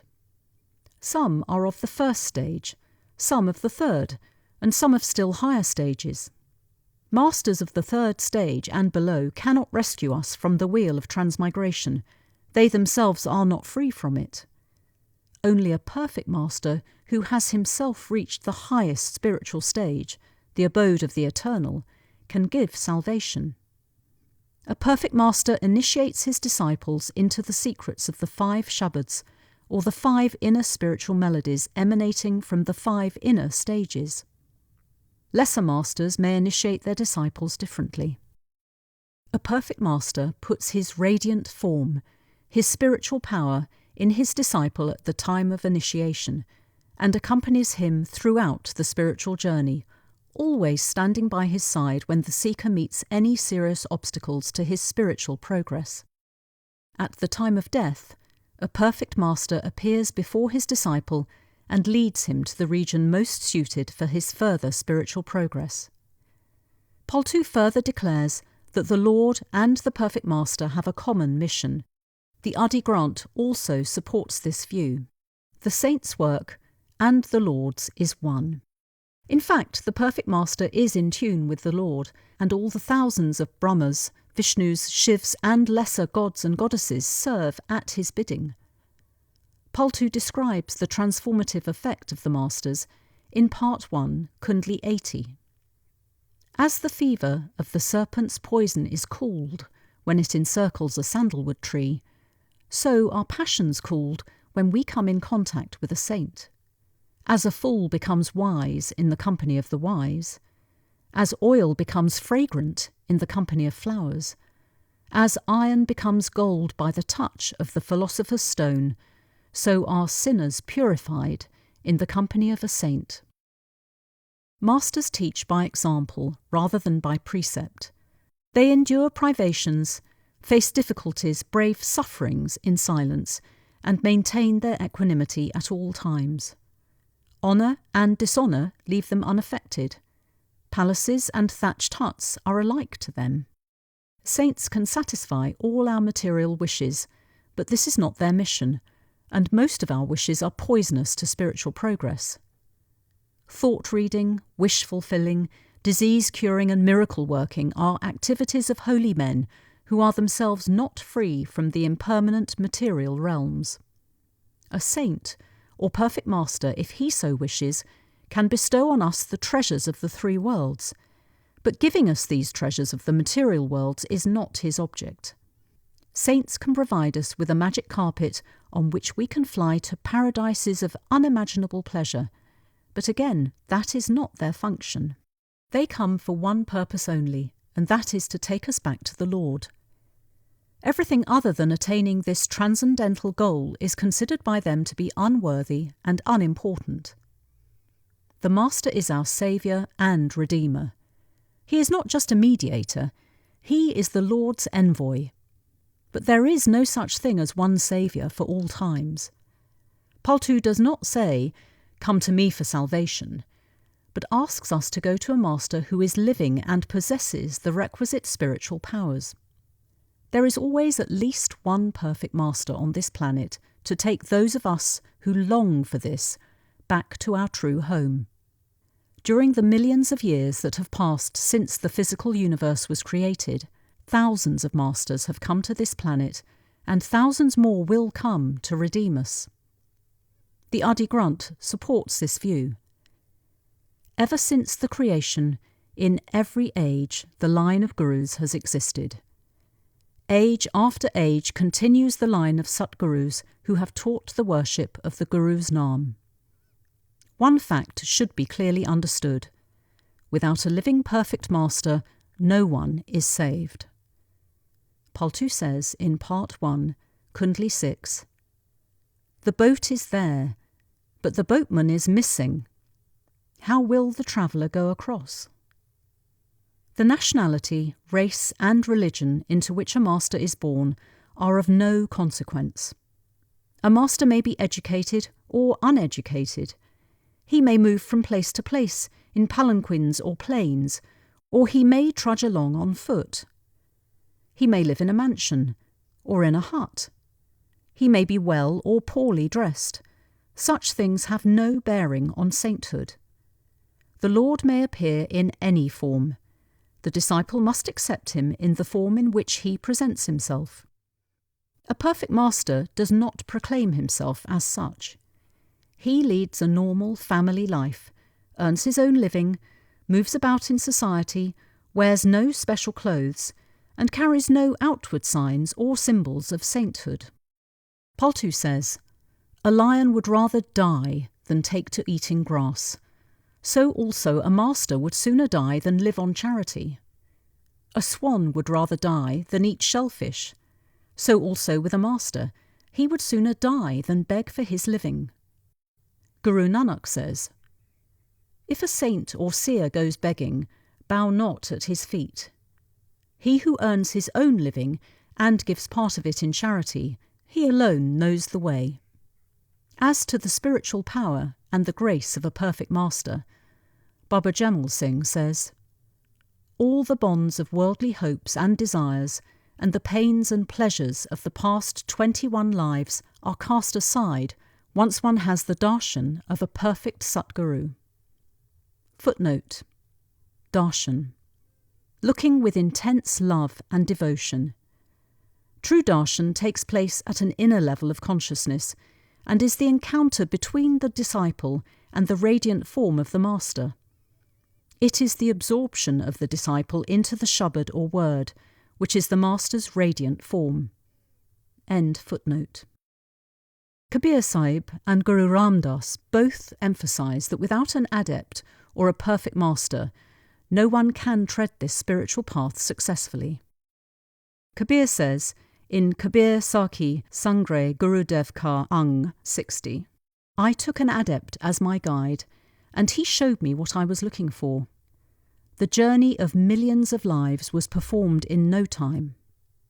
And Guru Ram Das says on page 1237 of the Adi Granth, "O Nanak, without the Guru the mind's door is not opened, for none else has the key." And Maharaj Jagat Singh describes the role of a perfect master in the following words: "He is a human being in whose person the Lord of the universe, the eternal Satnam, the everlasting Shabad, comes to reside on earth. He is the Word made flesh. The Lord leaves his palace, conceals himself in human garb, and goes out in search of his Son to the habitation of the gypsies who have kidnapped him. He lives amongst them and leads the life they lead. His Son does not recognize him. Nobody believes what he says. With great difficulty he prevails upon his child to accompany him to his palace to see for himself, with his own eyes, what a great heritage by right belongs to him." Dying while living. Paltu says, in Part 1, Kundli 117, "O Paltu, since death is certain, it is better to die before death." And in Part 3, Sakhi 99, he says, "All die without exception, but few know how to die. One who dies while living, O Paltu, crosses life's ocean with ease." How much land does a man need? Tolstoy asks this question in one of his stories. A Russian peasant named Perhom owned a small piece of land and was leading a contented life. He was, however, roused to higher ambitions because his brother-in-law was a bigger and more prosperous landlord. Accordingly, he economised as much as possible and saved as much as he could in the hope of becoming a big landlord. After he had collected some money, Perhom went out in search of land and came to the territory of the Bashkirs, who were a race of nomads. They did not till the soil, and so land was dirt cheap there. Their chief accepted some presents and agreed to give Perhom as much land as he could cover on foot, provided he returned to the starting point before sunset. Perhom jumped at the offer. The next morning the whole village assembled to witness the race. The farmer started off at a fast pace, eager to cover as large an area of land as possible. He went on and on as the sun rose to its height, and did not stop for water to quench his thirst or for food to satisfy his hunger. He chose to run around a very large circle, and the crowd of Bashkirs who were watching him wondered whether he would be able to complete the circle before sunset. Goaded by ambition and greed, he defied the heat of the day and the fatigue of his body. He ran on and on until the sun was about to set when, amid thundering applause, he once again reached his starting point. There he stopped and collapsed on the ground. Before the crowd knew what had happened, he was dead. They prepared for the funeral and buried him, and found that all the land he needed was 6 feet from top to toe. Perhom's story is an allegory of the modern age of materialism. Acquiring and hoarding is its creed. All our time and energy are spent in a mad race for the treasures of the world, its empty honours, and its transient glory. Job's words are of significance even today. Are not my days few? Cease then, and let me alone, that I may take comfort a little, before I go whence I shall not return, even to the land of darkness and the shadow of death. A land of darkness, as darkness itself, and of the shadow of death without any order, and where the light is as darkness. No wonder Paltu says, in Part 1, Kundli 43, "Why do you walk the earth so unwarily? Listen to my warning. Right behind you sits death, awaiting the contracted time." And in Part 1, Kundli 47, he says, "Like a wall of smoke is life, like a wall of sand. Like an unbaked earthen vessel is life. Like a lump of sugar dropped in water. How long can you expect it to remain undissolved? Like a piece of wood placed in fire is life. How long will it remain unconsumed? O Paltu, like the morning dew on the grass, your life will soon vanish into thin air."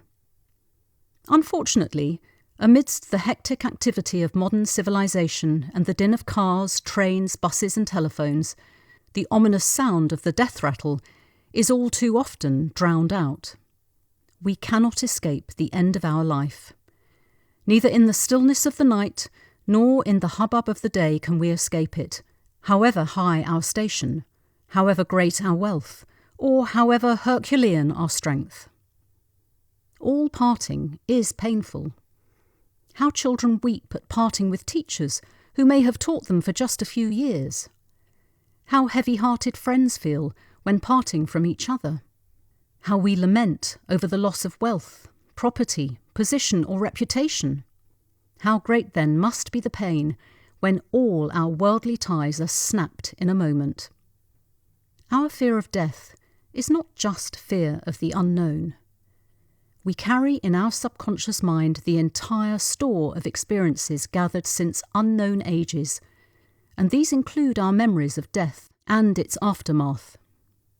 This subconscious fear of death is always there, however brave we may seem to be.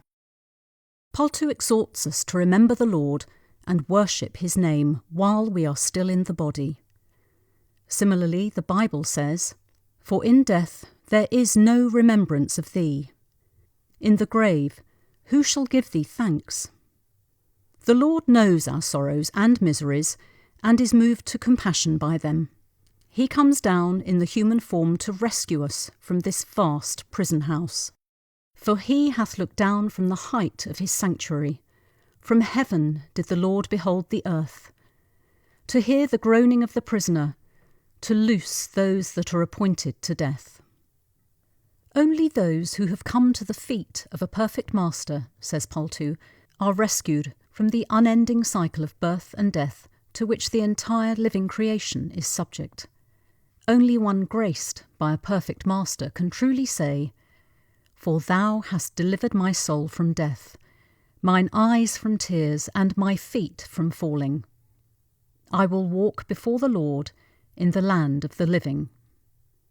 A disciple of a perfect master may have to face much suffering here, but he can honestly agree with the psalmist. "The Lord hath chastened me sore, but he hath not given me over unto death. Yea, though I walk through the valley of the shadow of death, I will fear no evil. For thou art with me. Thy rod and thy staff, they comfort me." For a perfect master appears before his disciple at the time of his death. The word is often referred to in the mystic literature of the Middle East as the rod or the staff of the Lord. When the Bible speaks of rescuing or redeeming from death, it refers to the soul's rescue or redemption. Everyone that is born must die, but those who are initiated by a perfect master have no fear of death. They look forward to the coming of the master in his radiant form, and they know they have escaped at last from the endless wheel of birth and death. It is the utterance of a perfect master when Hosea says, "I will ransom them from the power of the grave. I will redeem them from death. O death, I will be thy plagues. O grave, I will be thy destruction." Worldly people know only of physical death, but mystics know a higher type of death, which they describe as dying while living. Prophet Muhammad exhorts his followers to die before death arrives. In the Hadith it says, Before thy death do thou die. Hazrat Sultan Bahu, the Sufi mystic of Punjab, also speaks of the necessity of such a death when he says, I died before death to live in him. Only then did I attain the goal of life, O Bahu. And no one ever found the Lord while living, O Bahu, except those who found him by dying while living. Kabir Sahib clearly speaks of the same experience when he says, Only he who dies while living will pass the test and see God.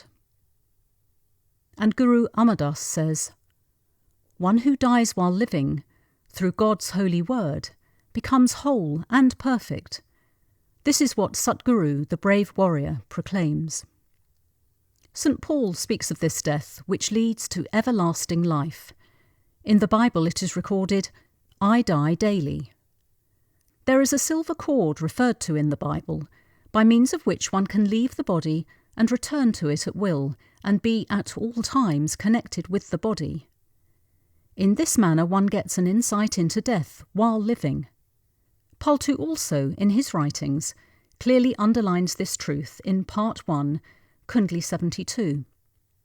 He says, He experiences death while still living and returns to life from death. Dying while living means withdrawing our consciousness from our entire physical body, entering the spiritual regions within, and again coming back to the same body at will. The headquarters of the soul in the body is at the eye centre, and from here the entire body receives its life energy. In the practice of dying while living, one does not stop breathing. Simply put, one collects one's full attention at the eye centre by doing Simran, thus withdrawing the soul from the body. The body then appears as lifeless as a corpse. In other words, the gross senses cease to function, and the finer senses are awakened. The soul can then rise to subtle regions and behold their glory. Simran, the repetition of a mantra given by the master, is used to concentrate all the active energy in the body at the eye centre. Contemplation holds it there. Then by means of the shabad or word, the soul ascends to higher spiritual regions. The practitioner leaves his body in the same way that one leaves it at the time of death. The only difference is that his connection with the physical body is not broken. Plutarch commented that at the moment of death, the soul experiences the same impressions and passes through the same process as is experienced by those who are initiated into the great mysteries. The state of dying while living is achieved through association with the Master, through his grace, and by devoting oneself to the name. It is only then that one crosses the ocean of life, starts to progress towards the destination, and eventually comes to be acclaimed in the court of the Lord as having fulfilled the mission of human life. Within the body is an ocean of spirituality which few can fathom. Only one who dies while living can obtain the pearls of superconsciousness from it. If we enter this ocean just once, we will recover a treasure from it. Otherwise, the treasure remains completely hidden and unrealized. We can never know true life until we experience what lies beyond the domain of death, or, in other words, until we are born into the subtle higher regions. Christ says, "Except a man be born again, he cannot see the kingdom of God." But such a death can be had only through the grace of the Master. There is no other way. The lovers of the Lord, by dying while living, drink the wine of eternal happiness and bliss. This is the privilege of those to whom the Master himself offers the wine of the name. Paltu speaks of the value of this mystic death in Part 1, Kundli 106. He says, "Futile are the pursuits of the anchorite. Pursue the practice of dying while living. Pursue the practice of dying while living and wage this battle without any weapons. Fight the battle without respite. A moment's lapse will be your undoing. Day by day keep advancing. A little retreat and the battle is lost. Ask not for water, utter not a word. Open the window in the firmament and drink the cup of love. Let the touchstone find you immaculate, O Paltu, even as the touchstone itself is. Futile are the pursuits of the anchorite. Pursue the practice of dying while living. Spiritual discipline and spiritual experience. Paltu says in Part 1, Kundli 102, "He who liberates the fort of the body is indeed a true Rajput. He indeed is a true warrior, for he sets ablaze the enemy's stronghold. He tames the 5 passions and subdues the 25 prakriti. He storms the fort of the body and entrenches himself therein. He fights the mind, a great cheat, to the finish. He takes it captive and vanquishes it completely. Lust and anger, greed and attachment, pride and ego. Spilling rivers of blood, he severs the heads of them all. O Paltu, in the 8th heaven, the God-intoxicated fakir dwells in ecstasy. That man indeed is a true Rajput who liberates the fort of the body." Footnote: Prakriti, the tendencies of mind and matter, the manifestations of the 5 tattva, elements. 8th heaven, the highest stage of spiritual attainment. End footnote. Essential for the mystic path are determination and perseverance. Blood and tears must be shed. Sant requires firmness of mind and tenacity of purpose. No amount of intellectual understanding can help the seeker advance a single step unless one exercises self-restraint. Sacrifice and endeavour are essential for success. In order to make us realise that it is not a path for the timid and the cowardly, Paltu compares the sincere seeker to a Rajput warrior whose community is renowned for their heroism in battle. Maharaj Jagat Singh says, "Cowards never conquer. Sant Mat is the path of the valiant. They come into the field of battle with their heads on their palms as an offering to the beloved Lord." The spiritual path is sometimes described as a razor's edge. Courage and love are needed for traversing it. The human body is coarse. Its cravings are spiritually degrading. The flesh is weak. The chariot of the body is being steered by the mind, which is a stranger to self-restraint and keeps running after worldly pleasures. But the treasure of the name, which the devotee seeks, lies within. It cannot be obtained unless the mind is curbed and turned inward. This is no small matter. Every moment, currents of lust and greed, attachment and pride are drawing its attention outward. How can it be stilled without sustained effort? It is to sublimate these tendencies of the mind that saints advise us to cultivate love. Love and longing make one forget the urges of the body and help us to reach the Lord. Jesus Christ taught that without love, all our efforts towards God-realization are meaningless. As it is written in St. Paul's letter to the Corinthians, "Though I speak with the tongues of men and of angels, and have not charity, love, I am become as sounding brass or a tinkling cymbal. And though I have the gift of prophecy, and understand all mysteries and all knowledge, and though I have all faith so that I could remove mountains, and have not charity, I am nothing.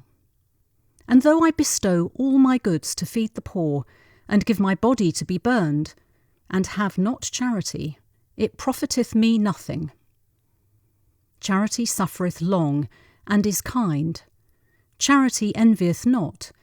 Charity vaunteth not itself, is not puffed up, doth not behave itself unseemly, seeketh not her own, is not easily provoked, thinketh no evil, rejoiceth not in iniquity, but rejoiceth in the truth, beareth all things, believeth all things, hopeth all things, endureth all things. Charity never faileth, but whether there be prophecies, they shall fail. Whether there be tongues, they shall cease. Whether there be knowledge, it shall vanish away. For we know in part, and we prophesy in part. But when that which is perfect is come, then that which is in part shall be done away. When I was a child, I spake as a child, I understood as a child, I thought as a child. But when I became a man, I put away childish things. For now we see through a glass darkly, but then face to face. Now I know in part, but then shall I know even as also I am known. And now abideth faith, hope, charity, these three. But the greatest of these is charity. A story is also narrated of Saint Dadu, in which love is considered to be the indispensable quality for God realization.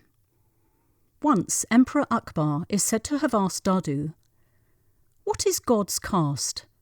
What is his nature? What is his form and what is his colour?" Dadu immediately gave the answer, "Love is God's caste. Love is his nature. Love is his form. Love is his colour." It is the seeker's love and longing that help him cover the spiritual journey, which otherwise is difficult to traverse. If one is neither saturated with divine love nor ready to die for the beloved, then he should give up the pursuit. To attain success, we must have real and genuine love. Love may demand any price. This is why only 1 in a million eventually triumphs. In one of his kundlis, Part 1, Kundli 72, Paltu says, "Far is the home of the beloved. Rare is the one who reaches it. Rare is the one who reaches it, for such a one is a perfect yogi. Lust he reduces to ashes and enjoys only the melody within. He experiences death while still living and returns to life from death. He who possesses such merit alone can tread this path of love. Unconcerned about food and clothing, he is torn to shreds, and still if he wavers not, then alone a true lover is he. You have to sacrifice your entire self, O Paltu, and cheerfully suffer abuse. For the home of the beloved is far, and rare is the one who reaches it." Paltu wants the seeker to be like the moonbird. It is said that the moonbird keeps gazing at the moon uninterruptedly. He faces the moon as it rises and cranes his neck backwards as it moves across the sky. Even as the moon is about to set and the moonbird's aching neck touches his tail, he refuses to change his position and goes on craning his neck in order not to turn away even for a moment from his beloved. The disciple's love for the master should be likewise. Paltu further says that a disciple should love his master as the bee loves the lotus flower and the moth the flame. So great is the bee's attraction to the flower that it chooses to be suffocated rather than leave the flower when it folds its petals in the evening. The moth flies into the flame, so strong is its attraction, and burns itself alive. Such is the stuff that lovers are made of. They pine for the beloved. They brave public reproach. They are not swayed by the jeers of their colleagues or family. Love is like a fire that keeps burning within the heart. The lover falls into a swoon, and nobody can cure him except his beloved. Such is the disciple's love for the master. The pangs of separation from him are hard to bear. He writhes in agony as does the fish out of water. In a beautiful Uril, Part 2, Uril 54, Paltu describes the prerequisites of a lover. First, dig a grave for yourself, then alone think of becoming a lover. Wrap a shroud around your head before you take a step on the path of love. A true lover keeps vigil day and night and sleeps not a wink. Indeed, O Paltu, the beloved is heartless. He gives no respite from the pain. In Part 2, Rector 29, he elaborates the same idea in the following words. Tie a shroud around yourself, then advance on the path of love. One who falls in love knows neither rest nor sleep. The fever of longing burns him, consuming him without fire. In the manner of a sati, he dies a living death. Unmindful of hunger and thirst, he gives up all worldly desires. He effaces himself, losing his ego completely. Paltu the slave says, "Have no remorse while sacrificing your head on the battlefield of love." Footnote: Sati. A tradition of earlier times in India when a wife would end her life on the funeral pyre of her husband rather than live on without him. Because sati was seen as expressing the height of devotion and self-sacrifice in those days, the saints used it as a metaphor. End footnote. Consider a worldly lover in love with a woman. See how he languishes in love. He gazes steadfastly at her, stricken with her beauty. His heart is restless to get a glimpse of her, and he thinks of nothing except her. Body, mind, and wealth are sacrificed for the sake of his beloved. He refuses to listen to remonstrances seeking to dissuade him from his suicidal course. He simply cannot live without seeing her. For him, she is the universe. She alone deserves all praise. Not for a moment can he forget her, any more than a miser can forget his hoard of gold. The Lord requires this intensity of devotion before he accepts the seeker. Hafiz, immersed in the Lord's love, says in one of his verses, "If in this world and the other I get even one brief moment with the beloved, I would weigh it more than both worlds and treasure that moment in eternity." Guru Nanak, in the Adi Granth, page 142, has gone to the extent of saying, "Only he is alive whose mind is always in God. O Nanak, none else is really alive." It would be wrong to imagine that such passionate love for the Lord can be developed in a moment. The mind is like a rusted piece of iron. Its stains must be rubbed off before it can be attracted by the magnet of love. Self-discipline is essential for spiritual experience. Paltu carefully spells out the qualities that the seeker must develop within himself.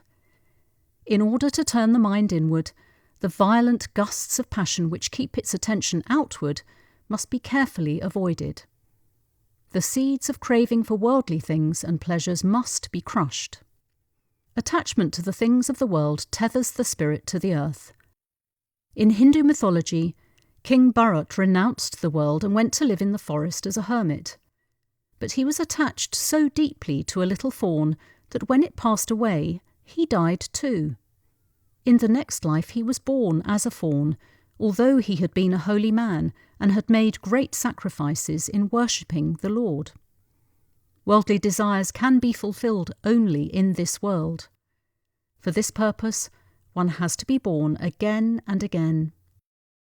Most of our time is spent in this world carrying the burdens of others.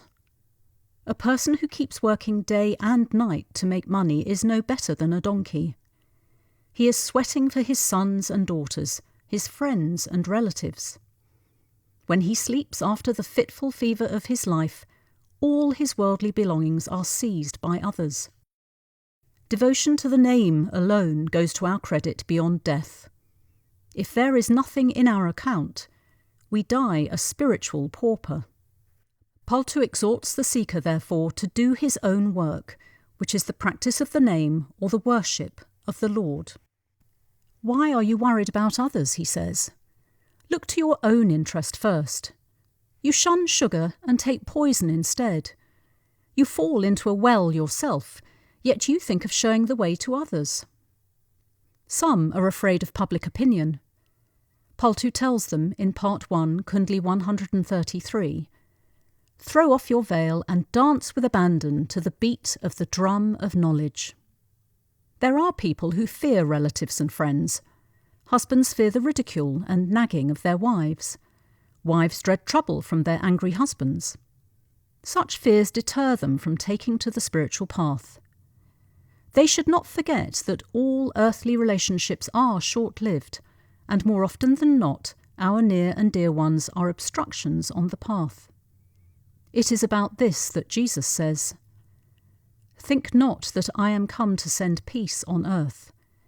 I came not to send peace, but a sword. For I am come to set a man at variance against his father, and the daughter against her mother, and the daughter-in-law against her mother-in-law. And a man's foes shall be they of his own household." Paltu describes, in Part 1, Kundli 34, the qualities needed to be a seeker. He suffers neither lust nor anger, neither hunger nor thirst. Neither hunger nor thirst affect the one who rises above the three attributes. Greed, attachment, and pride he crushes, and sleep he conquers entirely. Friend and foe are alike to him, and alike are prince and pauper. Pleasure and pain affect him not, nor is he subject to birth and death. Gold and dross are one to him, and one are heat and cold. Praise and blame are the same to him, the same are clothes coarse and fine. The sight of such a one, O Paltu, cleanses the sinner's heart. He suffers neither lust nor anger, neither hunger nor thirst. Contentment, says Paltu, is another quality essential for a seeker on the path, since out of contentment comes detachment and devotion. In Part 2, Rector 61, Paltu says, "Listen, O fakir, remain happy in your austere living, and be content in the state of your poverty. Rise above cares, and wrap yourself in a shroud-like garment. Bind yourself with fetters of love divine. Broaden your outlook, cultivate your understanding, and turn your back on worldly desires." Says Paltu the slave, "The fakir is thus emancipated, and the account of his karmas is erased." Paltu further warns the seeker to beware of indulging in slander. One who engages in this sin, he says, has to take upon himself the evil karma of the person he is defaming. The slanderer is like a man giving away all his wealth to another without getting anything in return. Paltu is quite satirical in his references to the slanderer. He is compared with a fool who labours hard at washing the sins of others without getting any reward. Paltu employs the language of mockery to drive his point home, saying, "When I behold the slanderer, I bow to him and greet him, saying, 'Great are you, sir. You have washed the sins of this devotee. You incarnated on this earth as a redeemer of sinners and washed the dirty karma of this devotee without charging him. It is through your good offices that I have won so much fame. In the whole world you are sowing the seeds of my glory.' Says Paltu the slave, 'Your death was a great blow for me. It caused me a heavy loss. I wept for days.' But the most important thing for the seeker is to surrender his entire self to his spiritual teacher, the Master. When the seeker surrenders himself completely at the lotus feet of his Master, he is left with no desires or worries of his own. Then the Master takes complete charge of the emancipation of his soul. The seeker becomes meek and humble. His pride in his own strength and intelligence goes. He need not do any penance, nor suffer any yogic disciplines, nor undergo fasts. Worship and rituals, yoga and fasts, pilgrimage and prayers all become utterly meaningless to him. When he acquires firm faith in his Master, all burdens are removed from his mind, and he awakens to life everlasting. The value of surrender is described in Part 1, Kundli 155. Paltu sleeps carefree. The Lord himself is his watchman. The Lord being his watchman, Paltu enjoys blissful sleep. Stretched full length, he sleeps relaxed. At his sight his enemies flee. When the Lord himself stands guard, who can harm a hair on his head? Unconcerned am I. What is mine is his. It's for him now to take care of me. I have no further worries. All my cares are now on his shoulders. Not for a moment does he forget me. He is in touch with me at all times. One who has passed on his burden to the Lord and cares not what others think sleeps, O Paltu, carefree, for the Lord himself is his watchman. Spiritual discipline is not easy to acquire. The qualities expected of the seeker are many. He must become almost dead to the world with all its glamour and glitter. Perhaps the mystic path might have become impossible had not the masters suggested a beautiful panacea for all the seeker's spiritual ills. This panacea is satsang. It is through satsang that the seeker imbibes all the virtues needed on the path. The company of saints has a magical effect on the disciple. It awakens waves of devotion. It creates a desire for spiritual practice. It effects a subtle cleansing influence on the seeker's soul. The disciple begins to absorb the virtues of the saints and becomes fearless. The company of the sandalwood tree cools even a snake and makes it forget its venom. A fool gains wisdom, just as sesame oil imbibes the fragrance of flowers that have been saturated in it. Paltu clinches the matter by saying in Part 1, Kundli 81, "Iron fetches the price of gold by a touch of the philosopher's stone. The price of gold it fetches, for it is touched by the fabled stone." An ordinary forest tree turns into sandalwood when it grows close to this fragrant tree. Sesame oil, in the company of flowers, sells for more when it imbibes the perfume of the flowers. Even Sadhana the butcher was transformed into a saint in the company of holy men. The brook that falls into the Ganges becomes as sacred as the Ganges itself. The raindrop which falls in the oyster is transformed into a pearl. By chanting the name of Hari, even Ganika gained a place in heaven. For iron fetches the price of gold by a touch of the philosopher's stone. Footnote: It is traditionally believed that when a drop of rain falls into an open oyster during Swanti, the constellation of Arcturus forming the 15th lunar asterism, it is transformed into a pearl. End footnote. The fruit of spiritual practice. Paltu says in Part 1, Kundli 175, "A wakeful vision I saw, a sight both strange and rare. Behold, there was a river, a stream of very great depth. Its current was split into 3, and between them a city of crystal. There a palace plunged in darkness, where a mysterious flame gleamed. Within the wondrous palace lived a being whose radiance filled me with rapture. His songs were sweet and melodious. I became immersed. As I listened to them, my spirit mingled, and I merged in the sound. O Paltu, primeval is that being. He has neither colour, shape, nor form. Such was the wakeful vision I saw, a sight both strange and rare." Through spiritual practice, the real self of the disciple is not only awakened, but also illumined. He begins to hear celestial music and see divine light, not through the physical ears and physical eyes, but through the spiritual ear and spiritual eye. He starts experiencing spiritual visions and traversing various spiritual regions. Paltu speaks of these inner worlds in several poems. In Part 2, Aril 96, he says, "In the regions within is a beautiful swing on which the saints sway in bliss, absorbed in love sublime.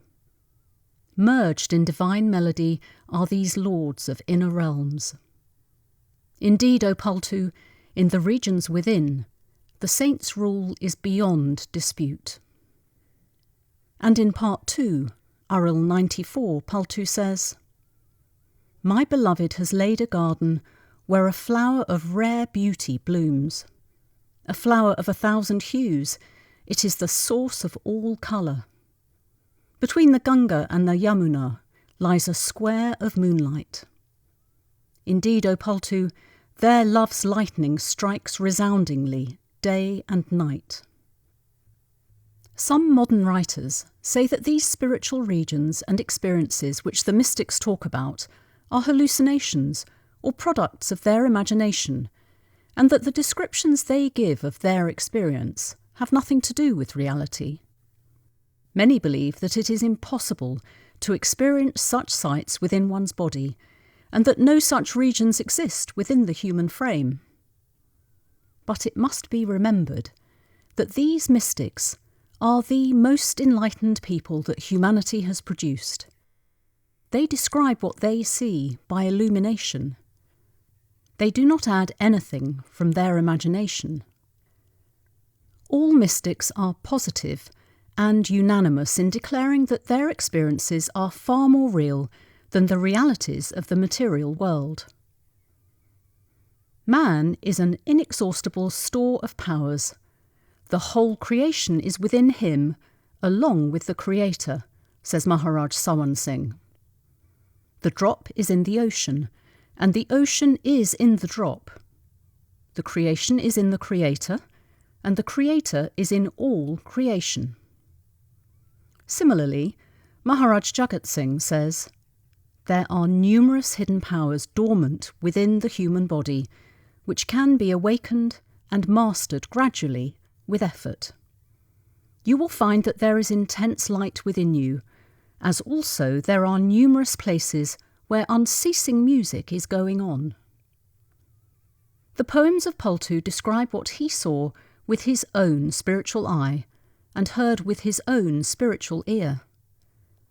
Further, he assures us that anyone who is initiated by a perfect master and who sincerely carries out the spiritual practice as instructed by his master will get the same experience, see the same sights, and hear the same divine music that leads to the Lord. In fact, saints reveal only a small fraction of their esoteric experience. While the best scientific talent today is harnessed to conquer outer space, mystics have for ages concentrated on the conquest of inner space. The fact of the matter is that mystics travel within the body to inner regions filled with suns, moons, and stars of indescribable beauty.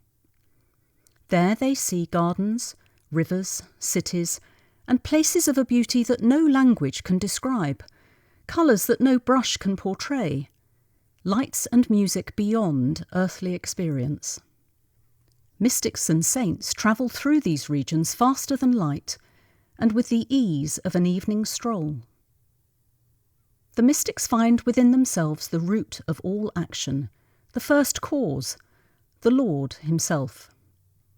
They tell us the great truth that invigorates our character, impels us to action, fortifies our will, sustains our strength and steels us to face danger. The physical, intellectual and mental powers are mere instruments, but the power of the word is the mainspring of all life and action. This is truth.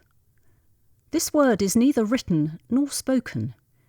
It is, in fact, the creative power of the Lord, which pervades everything and everyone. After receiving the esoteric secret from a perfect master and following the proper spiritual process, anyone can attune himself to this eternal word.